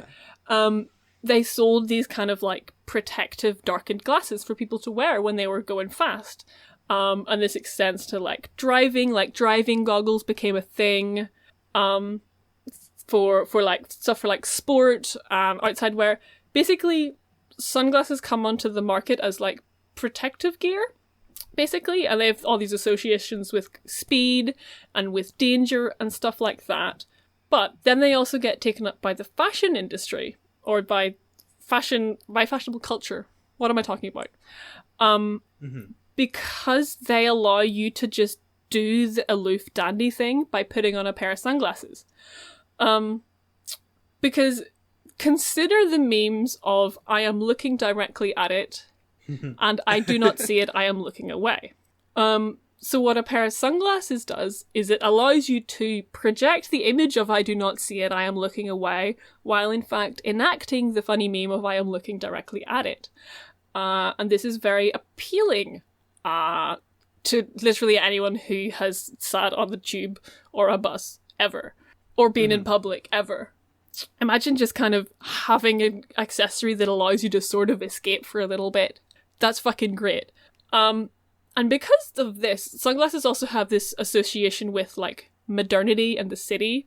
Turn of the 20th century, urbanization, shit's getting busy, it's marketing, the city's bright and fast, everyone's like, ooh, gotta go fast. So sunglasses become, like, a thing. And they're just really associated with like modernity and the future because they're like new and fancy. And I'm gonna kind of pause there because I've talked a lot. I could talk a lot more about specific associations that sunglasses have. Like, I will talk about fighter pilots in a second. That's one I will get to. But the tanning culture happens, sunbathing culture, the film industry happens, celebrity culture becomes a thing. Sunglasses all associated with that. Like, there's jazz musicians in like the 50s would wear sunglasses indoors because, in the black clubs that white people would also frequent, basically they got taken up as a way to avoid being heckled by fucking racist white people who would go to jazz clubs. There's a whole thing there. Miles Davis invented the concept of cool. Apparently, I didn't actually know that term came from jazz. Yeah, and then white people stole it from him. Exactly. Like, Yep. literally, my next note everything else is that white, like, culture then kind of appropriated sunglasses as like this is a rejection of social norms, we're doing such a deviant thing, except you just fucking stole it from there's a whole deal, and kind of as we go through the 20th century, sunglasses keep collecting meanings on top of meanings, but the thing that all these meanings that sunglasses have in common is that they are a way to set yourself apart from people, to like conceal your gaze, to conceal your intentions, and just a way to pretend that you don't really have feelings. I did tell you that I'd talk about fighter pilots. Yeah, tell me about them. Because that's probably slightly relevant. So, this was one of the most interesting parts of the book, in that, the aviator sunglasses weren't actually worn by fighter pilots. It was just that their design was based on the goggles that fighter pilots did wear. And there's like a weird section of the book where she talks about how German fighter pilots, because they had to go and do fighter pilot shit involving like crazy stunts, there was this whole, to do crazy stunts, you have to like emotionally detach yourself so you don't fucking panic when you're like falling through the sky in a plane or whatever. So that meant that like the attitude and like the vibes that fighter pilots had, specifically German fighter pilots, because I think that was the source for this, like the vibes that they had when they were on the ground was just of being really like aloof and detached, and like that is one of the things that became part of what we all associate with sunglasses, which I just thought was fascinating. So not that this has anything to do with Quattro Pagina. Yeah, that was a fun little like unrelated tangent. Those were some I know. interesting facts I would share. I know he does wear sunglasses, but Quattro Pagina simply doesn't feel anything to begin with. So what would he need to hide? He simply wears them because they look cool. Yeah, and so that when he goes into his tanning booth, he doesn't. Yeah. Yeah, well, the saying goes, you wear your feelings on your sleeves, which is why Quattro Pagina doesn't wear any sleeves. Yeah, no feelings, no sleeves, only sunglasses. No problem. Yeah, he sunglasses. He cries a couple times a week, and that's it. That's all the emotion he needs to feel because he's secure in his masculinity. Yeah. He sort of fleshes it all out privately. Yeah. Well, thank you, Sarah. That was very informative. I like that. Yeah. I like hearing about how clothes are actually cool and not just a thing to wear. Thanks. That's what defines my whole life. That's why they call me Sarah Book Costumes. I was going to say, it's in your name. Yeah. Well, with that in mind, I guess I'll try and figure out to see if there's a link between what you just said, Sarah, and what this episode content is. But who knows? Colin, what's the name of this next one? The Messenger from Axis. I just uncork a fresh one. All right, there we go. So this is probably gonna be normal. This is a normal episode, I think. Yeah, well, you can't pop one open for the boys because instead we're going to Wife City, baby. Wife City, baby. Yay! We're going to the Guadon. Yeah. Quattro's like, this I knew this was Haman Karn's ship. It's the Guadon from Axis. It's Wife City. This ship rocks. Yeah. Isn't it the same Xeon ship as like the pointy red one that was in the Ghost of Xeon episode?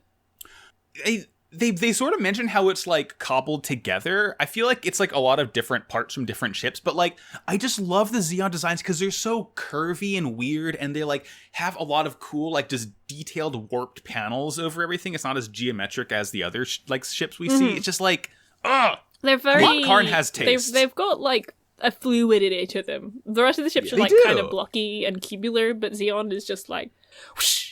Shoo. It definitely looks like that kind of iconic red, like, 1 Year War battleship, but it is like, it's so fun to look at because you can see so many different things. Like, it's got these big kind of Orbis parts that are probably like long-term fuel storage, and it's got extra flight decks on it. Like, it is such a cool giant battleship.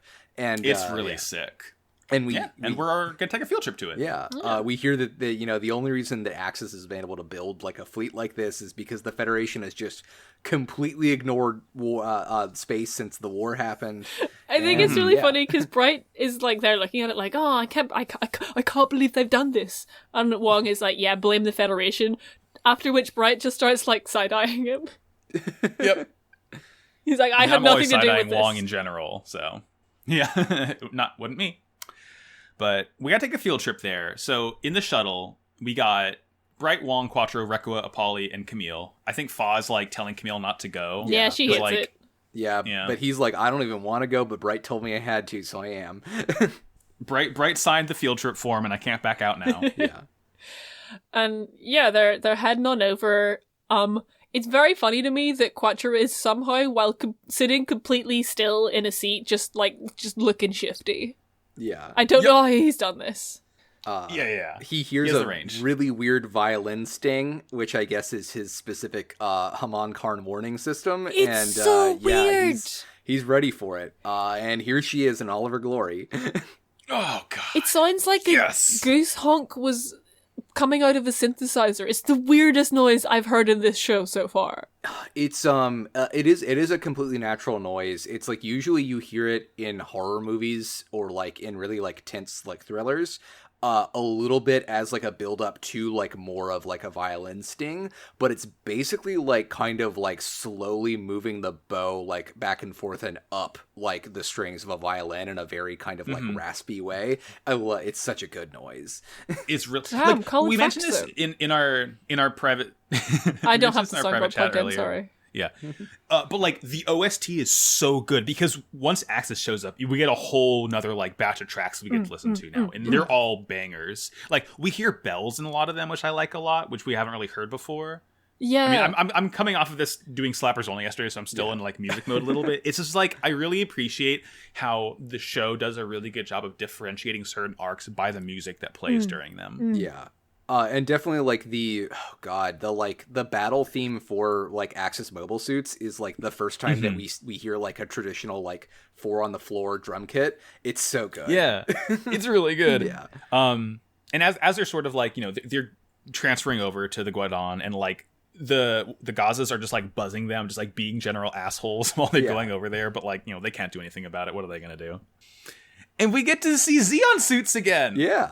Oh yeah, I miss think these things. Sorry, because I steamrolled over this, but there is the very dramatic moment whenever Quattro gets out of the shuttle and we get the inverse new type flash noise, and he sees wife.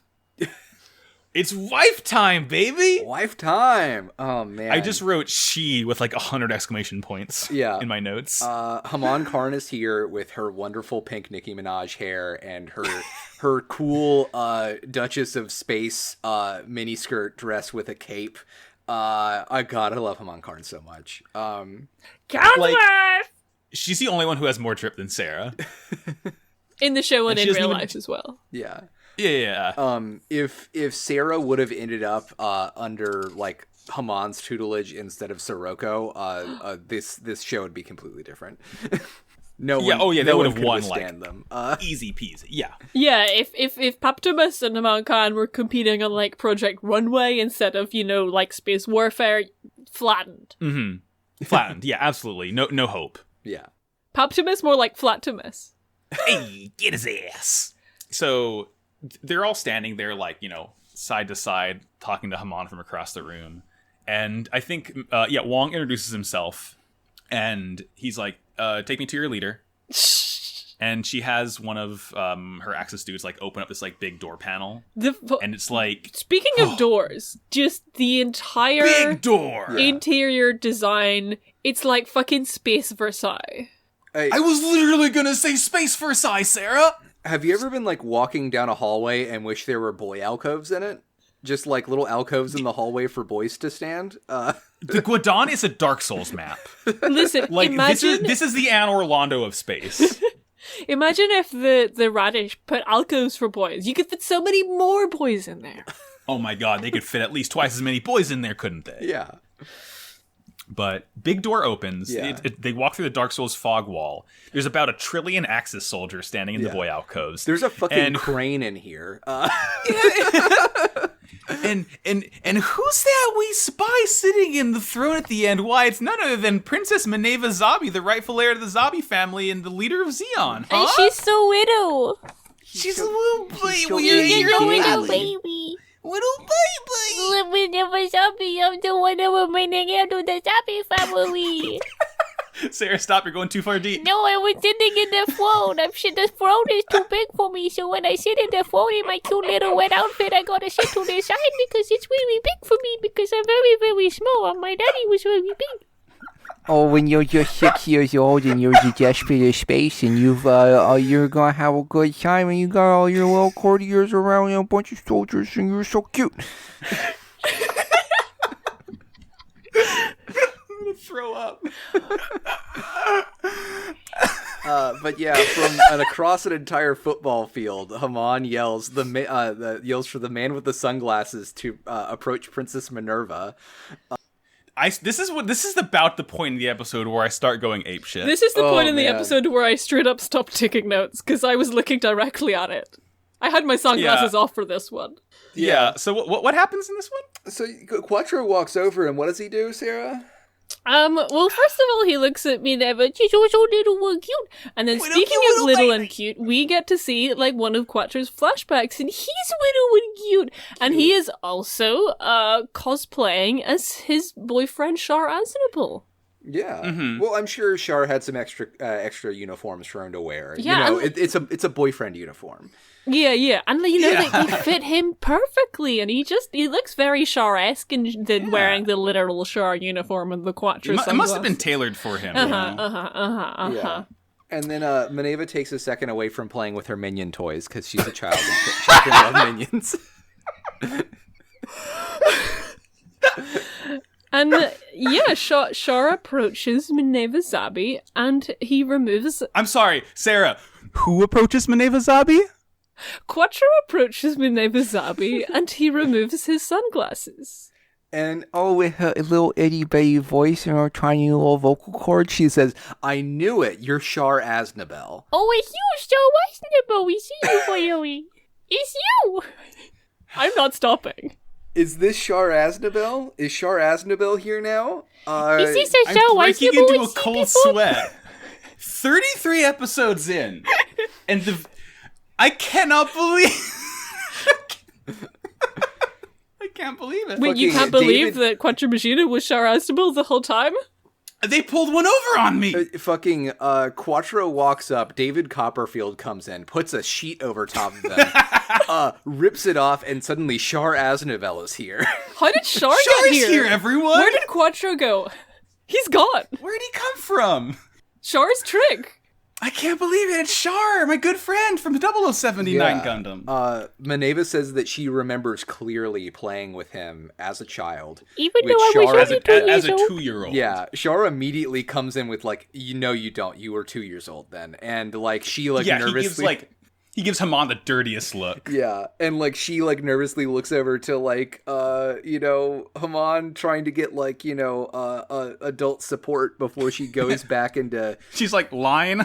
Yeah, and then starts welcoming Char back into the fold and saying that she is so proud to have him here to help her rule over space in the name of Zeon. Yeah, she looks over Char's shoulder at the teleprompter that's on the end of the room. Yeah. Which no one's noticed because they're too busy kind of freaking out about the fact that Char has appeared. Which, by the way, just want to quickly go over like the 4 people's discreet reactions. Oh my god, it's so funny. Every single one is so good. So, Mr. Wong comes in and is like, oh, do they know each other that well? Assuming he's just... Obviously referring to Quattro and Char. Yeah, not to Meneva and Char. Bright, sort of... The way I've written down Bright's reaction, it says, Char, ! Heart emoji. He does surprise Pikachu face. Yeah. Char! But he sounds so affectionate. Like, he sounds very happy to see Char again. So am I get it. Yeah. Rekua! Yeah? Quattro Pagina! Yeah. She can't believe he's gone. And then Camille is just like, nah, some secret, eh? Yeah. Yeah. So Coward good. that you be, Camille says. Yeah. And like Char is talking to Minerva, and like she's like basically like, you know, doing this pre-recorded weird ass speech, and he's just like walking up to her and like looming over. He says like Kosaku Kawajiri voice, Hayato. Interestingly enough, the point in her speech at which he does this is when she's about to go off talking about Zeon Daikun. Yeah. It's like, how dare you speak ill of my father? He just kind of leans down real close. Kind of like when me and Colin lean very close to our microphones and we're just like, carry on. Yeah. Like he's just leaning in close and it's like, oh, they trained you real good, didn't you? Keep saying that speech. Let's see what happens. Let's see if you can keep the pressure up. Are you good enough to do this? Are you a 6-year-old girl or are you an empress? Come on here. Are you bad enough, dude, to lead the remnants of Zeon? And like, he gets mad as hell at Haman. He's like, you basically brainwashed her while raising her. Yeah. And he starts to cause a ruckus in the boy room, doesn't he? Yeah. He does a very good job of fighting like 4 guys out. Yeah, once. because like whenever he leans in, Haman is just like, Char Aznabuwu! And he fucking just lunges for her. Yeah, oh yeah, he's out for blood at this point. It's fucking feral Char time. Yeah, he gets dragged off by like 8 dudes. One has a machine gun. It's crazy. It's so good, and they're all taken to the brig. Yeah. I just, before we completely move on from the scene, it's just the biggest plot twist in this show is that like Minerva seems to like genuinely really like him, and he seems to have had like genuine actual affection for Minerva, last of the Zabi, and he just really cares for his little niece. Yeah. It definitely, like, it really does give credence to how much of a changed person that he is. That, you know, when he decided to become Quattro Vagina, it was because he had fully given up on this idea of killing the Zabi family and wanting to find, like, something better to do with his life. And, you know, to come back, because, you know, you kind of get the feeling that he's been on eggshells this whole fucking time being prepared to meet Haman again. But just to see that Haman is basically trying to set up the exact same thing that used to happen before and is taking advantage of this girl's station and like pedigree to do so, when it seems like Char would have just liked her to have like a normal little girl life and maybe gone into politics when she decided to as an adult, but instead, you know, here we are. It's a real child Pope situation. Yeah, because like the switch that flicks Char into feral mode is just coming to terms with the fact that Haman fucked up this sweet little kid, didn't allow her to have a childhood, and he's just time to die. It's like, you know, she was a blank slate before. Like she was a Zabi, but like she wasn't a Zabi indeed. And now Haman is like turning her into a Zabi indeed once again. And he's like, this is like, it's just like completely ruining everything he's like stood for by now, and everything he's abandoned. It's like, I mean, I get it. I get why he's, you know, berserker rage right now. We love to see Char Aznabuwu go apeshit. You could have just ended the sentence that we love to see Char Aznabuwu. We do, yeah. We do. Char Aznabuwu's back in the show, folks. Just like Minerva Zabi. Episodes. We want to see Char Aznabuwu. I remember playing with you when I was a little toddler baby. 2 years old. I remember it perfectly. My brain is new type brain. Do you think people are going to hate Minerva Zabi voice more or less than the Minions bit? I think that if they've listened through the Minions bit, they're immune to everything we can throw at them. Traveler, you made it this far. Oh man, we need to. Oh, you know what I want? I want to take that. The TikTok or Vine or whatever of like the little kid just over and over just saying "I like Minions" louder and louder, and just Photoshop Minerva Zabi's hair onto him. Except instead of Minions, she's looking at the Hyakushiki, and she loves to see it because it's a show, but she catch all by It's a big minion robot. Well, as we've established, the Hyakushiki is just a big minion. Exactly. So that's about it. Yeah, for everyone that gets arrested. Scene. Yeah, they're in jail now. They're all just like pouting and sad, and then Char goes to Camille. and like basically is like, hey, I got a plan, and he's like, I will help you, Char. It's pretty good. Yeah. I don't think he says Char in the Oh, that sucks. dub. I'm not sure. That sucks. Yeah. Well, like, 'cause he Camille, may, and I just can't remember. Okay, yeah. Camille's whole thing was just telling Quattro to stop being a coward and start, like, you know, call me when you admit you're Char, and now he is, so yeah. I do have later that, like, Bright is still calling him Quattro. Interesting. And I think... Almost as if Bright is unable to reckon with his history with Quattro and Char. Who knows? Rekua might... No, I think it's just Bright. Though I don't think Rekua says a name for him.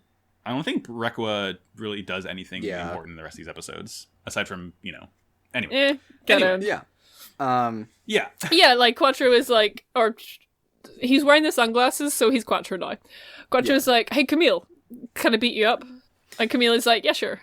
Yeah, and I think it's safe to say he's Char the entire time they're in the Guadon. Once they leave, he'll revert. Yeah. Mm-hmm.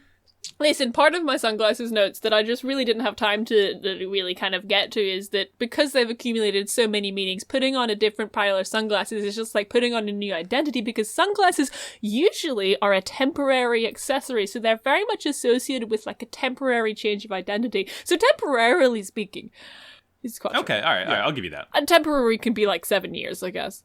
Yeah. Yeah, who knows? Yeah, time's not real.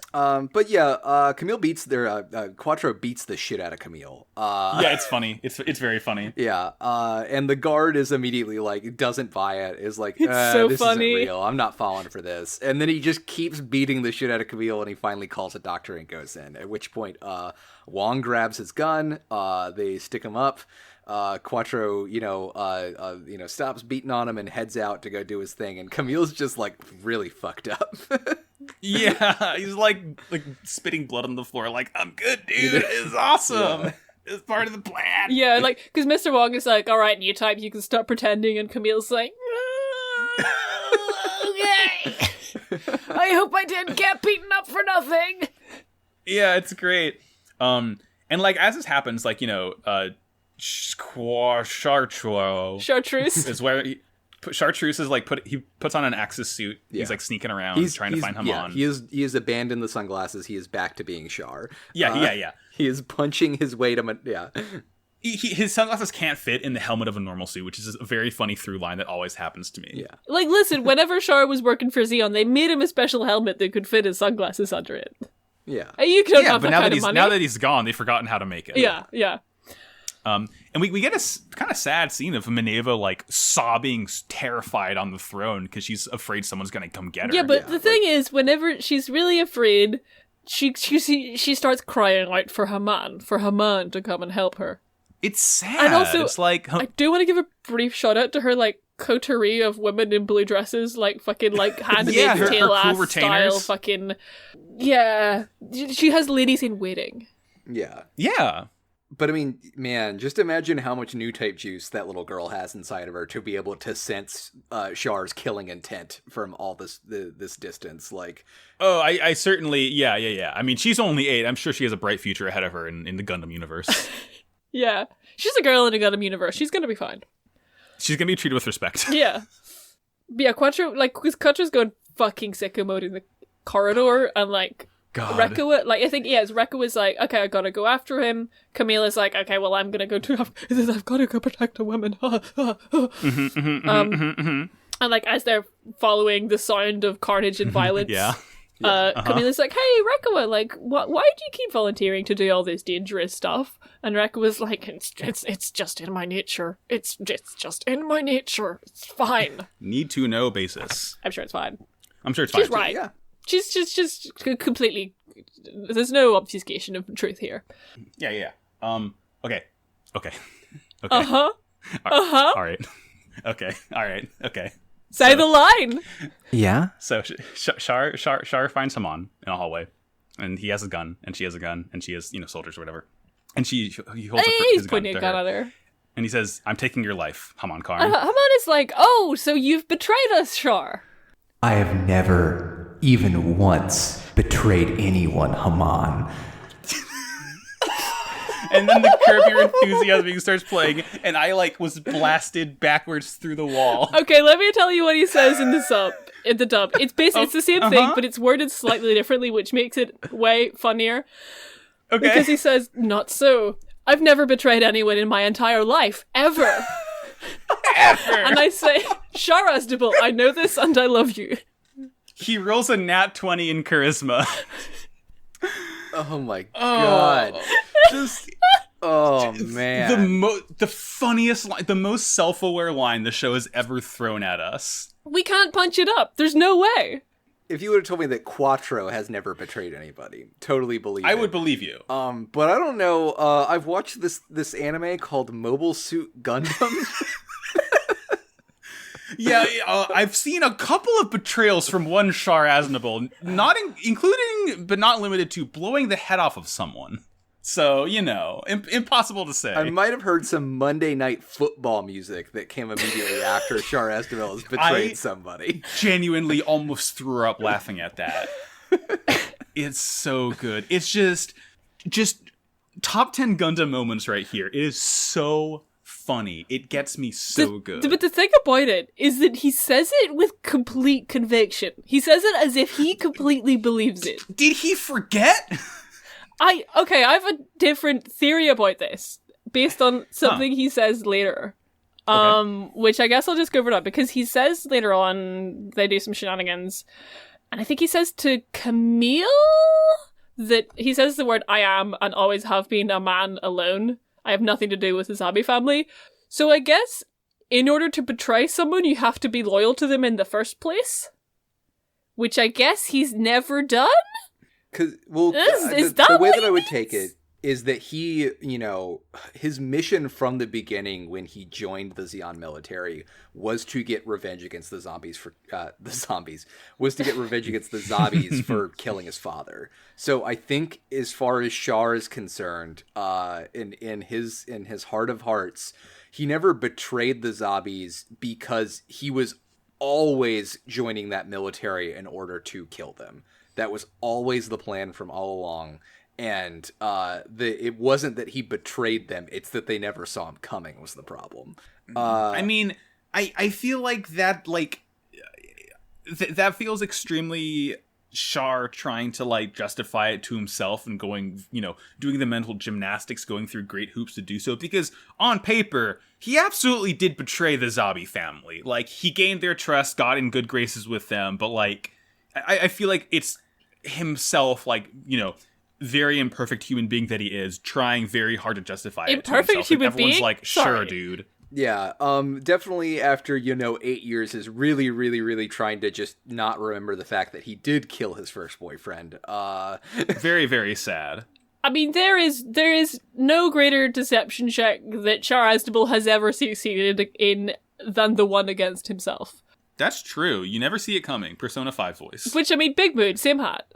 Yeah, congratulations, you played yourself. I didn't have feelings for 10 years. Because I was like, I don't need these. You can just turn them off. I have feelings every day of my life. This is like Pete Gundam. It's so good. It's just this perfect mix of interpersonal politics, just stupid sci-fi drama, and the most self-aware character lines. It's just what a good show this is.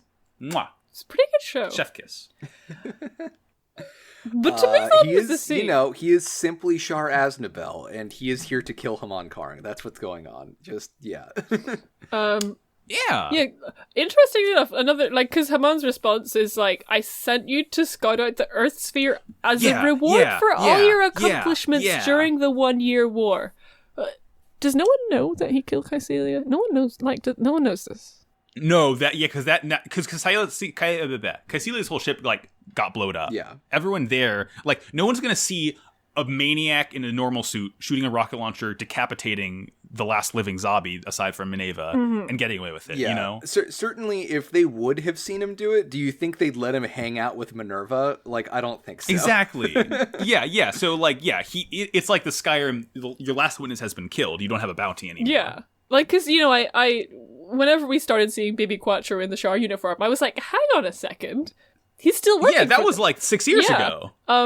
So kind of brought that home, the fact that, like, as far as they know, his name was always Char Aznabuwu. There's no more layers. There's nothing underneath. He's a Xeon. Yeah, we've reached to the bottom of the identity pile. Yeah.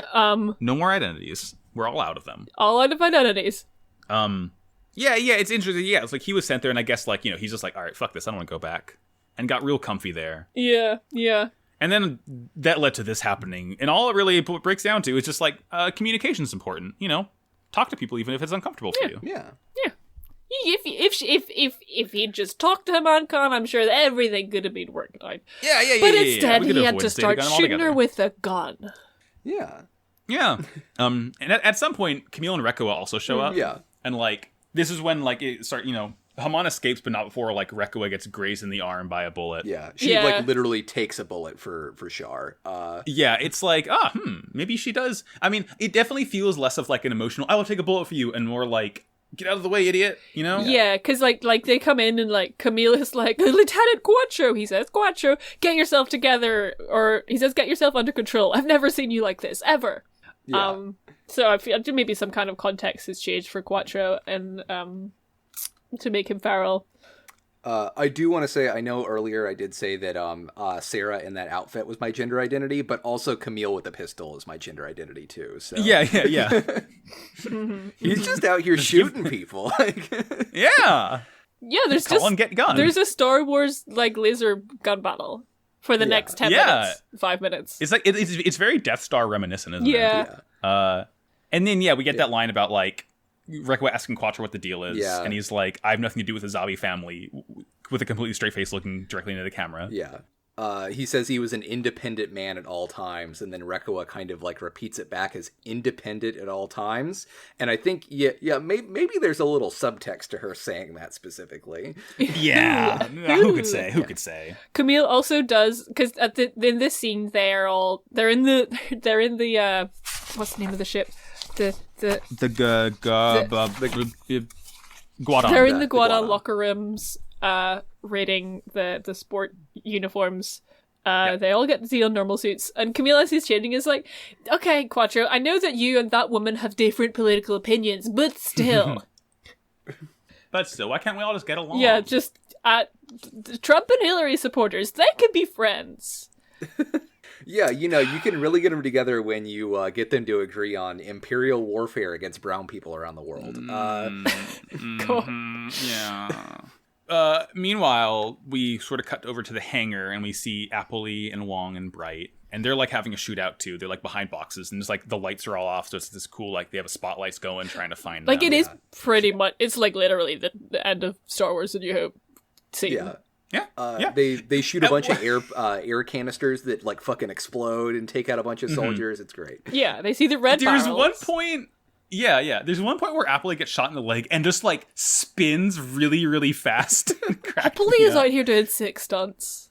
Yeah. Bleeding out, but also doing 6 stunts. Yeah, that's the He's sickest fine. part of a stunt, because he's sick now. The wound got infected. Exactly.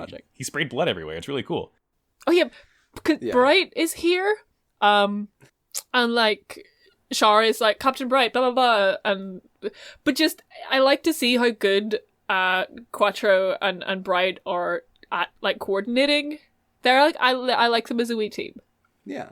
Mm-hmm. I mean, they've seen all each now. other's tricks, so they're well acquainted. Yeah. Meanwhile, Torres is on the bridge of the Argama, just, like, launching every single dummy balloon that they have. Hit the balloon button! Hit it again! And like, Fa is here, like, the balloons, and he's like, yeah, the fake asteroids we all use. Balloons, Fa! God, Fa, don't you know the balloons? The effective warfare tactic of balloons? Well, it does. And then we cut to Haman the bridge, like, we can't shoot them through all these balloons. Yeah, it's like it shows, like, their radar, and it's like 100 dots on the screen. It's like, we don't know where to fucking shoot. It's too many balloons. It's really good. Balloons work, people. Yeah. Me at a children's birthday party. Just too many balloons. Yeah. Yeah, you're the clown that gets hired, and they're like, can you make balloon animals? Yeah. Here's an asteroid. Yeah. Here's an asteroid. Okay, the thing is, did you know I actually can't make balloon animals? I could make you a balloon dog if you gave me a balloon, and I could do it. You're exceptionally Thank talented. you. I believe it. I'm a true Renaissance man. I can make balloon animals. I don't think I could make an asteroid. No, I Actually, I could make an asteroid. I believe it. Yeah, it's just like, just kind of crumple it together. Yeah. At one point, Fa wants like to take Rekua's place because like they get back to the So Argama, fucking right? stupid. It's so stupid. Fa wants to take Rekua's place, and because she's like asking for a medic because she's been shot in the arm, and she's like, "Huh, is that a joke?" Like, Rekua is here just like, I'll just take a couple of Tylenols. That's a painkiller, right? And it'll be fine. Yeah. Oh god, it sucks. Like coming from another woman too. Yeah, and it's like Fa is fine. She's like a decent pilot. She'll be. Ugh. She certainly would pilot better than Rekua is, who's currently bleeding out of her arm. Yeah. Like the thing that doesn't make any sense about this is, I guess the reason that we're supposed to like be on the show's side that Fa shouldn't be a pilot is like when she had that big emotional moment after like, you know, Von Braun got wrecked because she like had to go toe to toe with Yazan and got her shit kicked in. And it just seems like we have seen so many other characters go through the exact same thing and not get this treatment of like, okay, well, you're not a pilot anymore. Or even really like any kind of official, like, we're taking you off the pilot roster. She piloted after that episode, and like now it's just kind of like come to this. We're not letting Fa pilot a mobile suit anymore, and it just it sucks. It doesn't feel earned by the show. It doesn't make sense as to why they're doing it. It's just, okay, cool, we're shitting on Fa now. And like the show has been as well, like so occasionally like pragmatic about stuff like this. Like there have been moments at which like there's been a decision of like, oh, should I push on through injury or not? And the show has been like, no, you shouldn't do that. You should do the sensible thing. Yeah. But this is also the show that has repeatedly had like, oh, the kid's stealing a mobile suit. Let him. It's fine. We don't need to tell people whether or not they can pilot mobile suits or not. And then suddenly, yes, we are, but specifically just with Fa. You know, anybody else, steal a mobile suit whenever you want, but not Fa. I know we harp on this a lot, but I'm still not really able to find out what the main difference is between Fa and, say, Camille or Katz. I'm still trying to turn that one around in my head. Yeah, like, I think especially Katz is, like, a really, like, that's probably the good comparison. They let Katz do whatever the fuck he wants. They're both petty officers, I think. And, like, Katz gets to be normal now. Yeah. And Fa doesn't. Justice for Fa! Justice for Fa. Welcome to the Justice for Fa movement. It only gets worse. I hope my membership card comes in the mail soon. So yeah, it's fight. It's fight. They're in there. I do like that Rekua is in the Xeon normal suit still. So is Camille. Yeah, everyone. It's like a fun little. They all look so like cool this, in like the. They don't have time to get changed. Just the different helmet shape. It's got the little like point at the front. It's good. It's a good shape of helmet. It's cool. It's also the only time we don't see Bright not in his Federation uniform. Yeah. Yeah, he probably hates it. He's probably horrendously uncomfortable. Yeah, he's like, oh, I've got to simp to this institution, even though I'm actively fighting against them. Yeah. By joining we get the very important line of, Lieutenant Quattro seems to have returned to normal now that we're back at the Argama.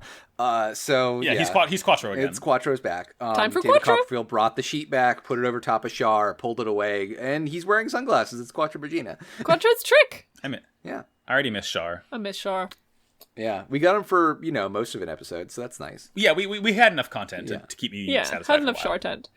Also, Yazan is here, and he brought two friends. So, yeah. Haman is like, we don't need a sortie. The Titans are going to take care of them. Oh, yeah. And like, Yeah. Yazan and Dunkel and Rasmus Dunkel are and Rasmus. And they're flying their 3 Hambrabis holding hands in spiderweb formation. Yeah. That's probably going to be a cool trick. His name is Ramses in the dub? Ramses. No, yeah, it's Ramses. Oh, okay, I just misspoke. okay. Dunkel and Ramses and Yazan and their spiderweb form.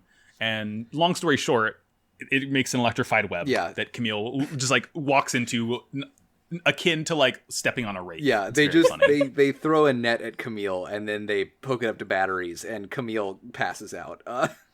And he's like, wow, I'm going to die here. Goodbye forever. Camille is always so immediately ready to accept his own death. Yep, I'm sure it's fine. I'm sure it's fine. And like Rekua sort of flies in to save Camille. And then Yazan says the thesis of all of Gundam because he says, I can't stand the sight of a woman on the battlefield. He just says it.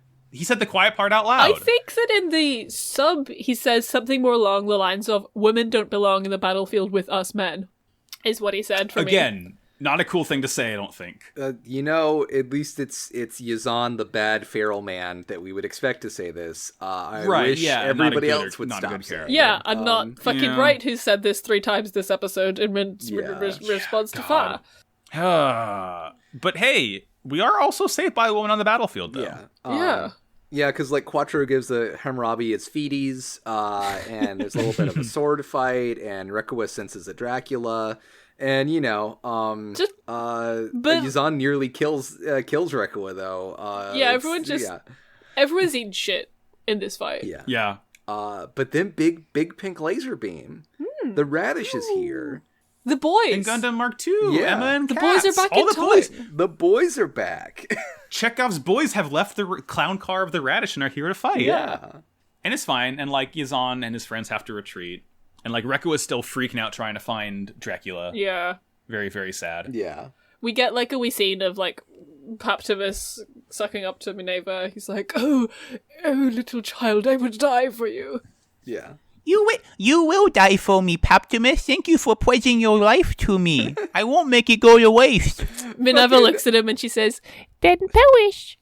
And perish. Fucking Haman, in her head is the world also has clowns like this man. No, that line is so good. She's finally reading Paptimus for who he is, just a nasty clown. Yeah. This fucking nasty Pegasus clown man. and then we get the kind of final shots of the episode. Which is we get to see Char again, just for a little as a treat. Just Char as a treat for us. Well, we get this juxtaposition of Fa is so happy that Camille made it back, that he's okay, and they kind of do huggies, and then we get this. We pan over to Rekua, and it definitely feels like the beat should be it should be Rekua and Quattro, comforting each other, and instead she's alone, and then we cut over to Quattro, just kind of well, no, yeah, you're right. It's Char. He's too busy thinking about Haman Karn, Zeon's ghost, and all of this stuff. And this is I think the thing that's going on with Rekua now is she's realizing, Quattro is more than what she thought. There's a bigger man to this, and he's only been keeping up with their relationship for kind of to do it, to keep her involved with Ayug because she's a valuable resource to him, and he's been independent this whole time. Whether that means from Ayug or from her or from anything else, that it feels like she is absolutely feeling completely cut off from this organization now. If you think about it, it's really because Haman Karn lives rent-free in Char's mind. And has done for a long time. He's obsessed with her. He fucking says the line of, I can't stop thinking about that woman or some shit.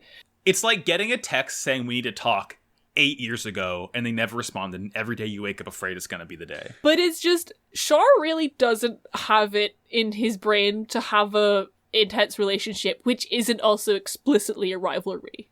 Rivalries only. Yeah, exactly. Yeah, it's rivalries only. His head is filled with nothing but his ex-boyfriends and ex-girlfriends who he has regularly fought on the battlefield. It's nothing but Amuros and Hamans and Lalas all the way down. He can't feel unless he's looking at someone through a mobile suit and the other person's also in a mobile suit. Do you think he can conceptualize any kind of intimacy which isn't also accompanied with killing intent? Oh, absolutely not, Sarah.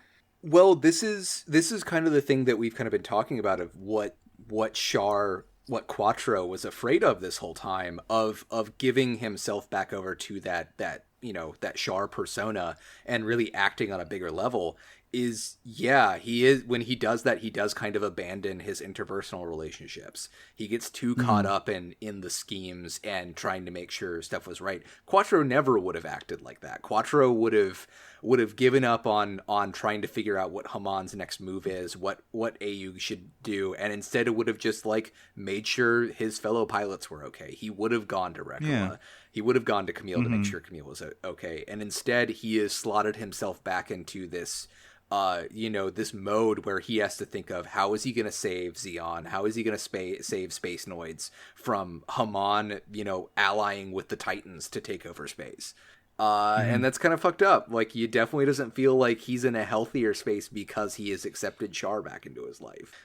Yeah. Sometimes I'm just living my life and I wake up in the middle of the night and I'm like, what's Quattro doing? Yeah, what that fool's up to? Like, what's he at? What's he out here Not trying to doing so accomplish? Doing good, it doesn't seem. I'm gonna miss Quattro, to be honest. But Char's here now, I guess. And I guess we'll go back and forth Colin, between the two of them a bit longer, but... You can see Quattro whenever you like by just putting on a Virgin Killer sweater and some sunglasses and looking in the mirror.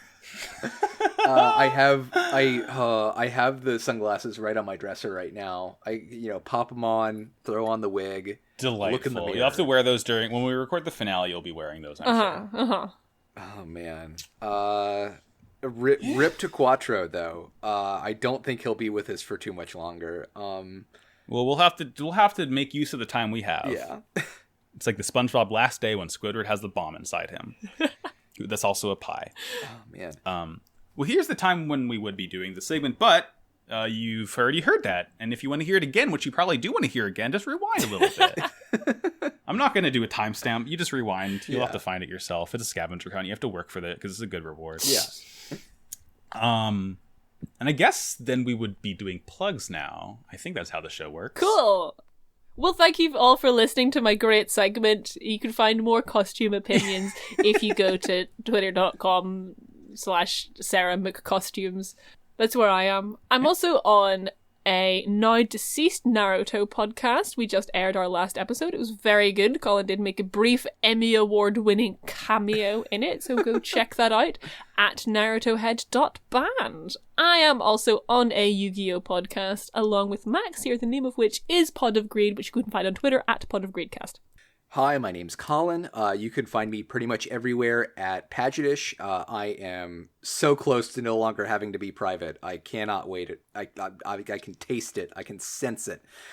You can check out my other podcast, MetaWatch, and find us on Twitter at MetaWatch and MetaRotch. It's going great. We just did when this comes out, we'll be putting out the mid-season two-parter, which was just a great couple episodes. Yeah. Love a two-parter. Well, I've been Max. You can find me on Twitter at MaxyBajillion. In addition to Pot of Greed, I also have another show called Slappers Only that I do with my friend Jordan, which is a video game music showdown podcast. Last week, if you're listening to this episode the day it comes out, we'd put out an episode on Animal Crossing New Horizons, and we discerned what the best time of day is. And actually, when this episode comes out, we should have our Halloween episode up too. So that'll be fun, spooky. Or actually, just kidding. A week from today. Anyway, regardless, and you can also find the show on Twitter at WowCoolPodcast, and you can also find this show on the Noise Space network of podcasts, which is home to many, many podcasts. Like I just said, you can go to noisepace.xyz to find that. This show and many more shows, and there's a new show on the podcast called Nana Roy's Nightmarinara, which is a creepypasta podcast made by the world's own Roy that we all know and we all love. We're just making creepypasta for Junji Ito. Junji Ito creepypasta. I didn't realize because I was like, it's kind of a stretch to rhyme like nightmare with marinara. Those are said differently. Yeah. Turns out you got it then. It's very good. No, I was the same way. I didn't get it until I said it out loud, and then I had to sit down. Podcasting's good. I am happy that in this time of spookiness that Roy is out here making the sauce. Yeah. Sauce for the pasta. I'm also happy. Pizza pasta. I'm also happy that Colin, I'm about to hear about your robot of the week. What is it? Oh no! Tell me now. I was not prepared for this. My robot of the week is Metabee. I love my son. He's small, he's yellow, he has laser cannons and heat-seeking missiles and an attitude problem. A little sassy, that guy. Ideal combination. Sometimes he dresses up like a cowboy and rides a small dog. Wow. Who among us can say that we haven't done that at some point in our lives? Yeah. All right, well, thank you for listening. Thank you for tuning in to this very normal episode where we didn't yell a lot, and my throat definitely doesn't hurt from yelling a lot. We didn't do any funny voices. Oh, We didn't do any funny voices. If your throat hurts, maybe you should get some lemon tea from your mommy and daddy, and they can help you. And then you won't get a cold, and you can bundle up with a blanket, and maybe go pet your pet crane that's flying around in your throne room. I don't have a mommy and daddy, so I have to ask for my lemon tea from Haman Karn. Yeah, if you ask her nicely, Haman Karn might make you a real hot toddy. It'd be really nice. My daddy was killed by Aznabuwu Way when he exited the Big Zam and summoned the psychic wage demon. I hope that when I'm older and I have to have my tonsils taken out, that Chaw Aznabuwu comes back and gives me ice creams. Me too, buddy. Well, you know, as we always say in the words of our queen Sarah Zabiarov, woe is bad. Wow. Cool robot.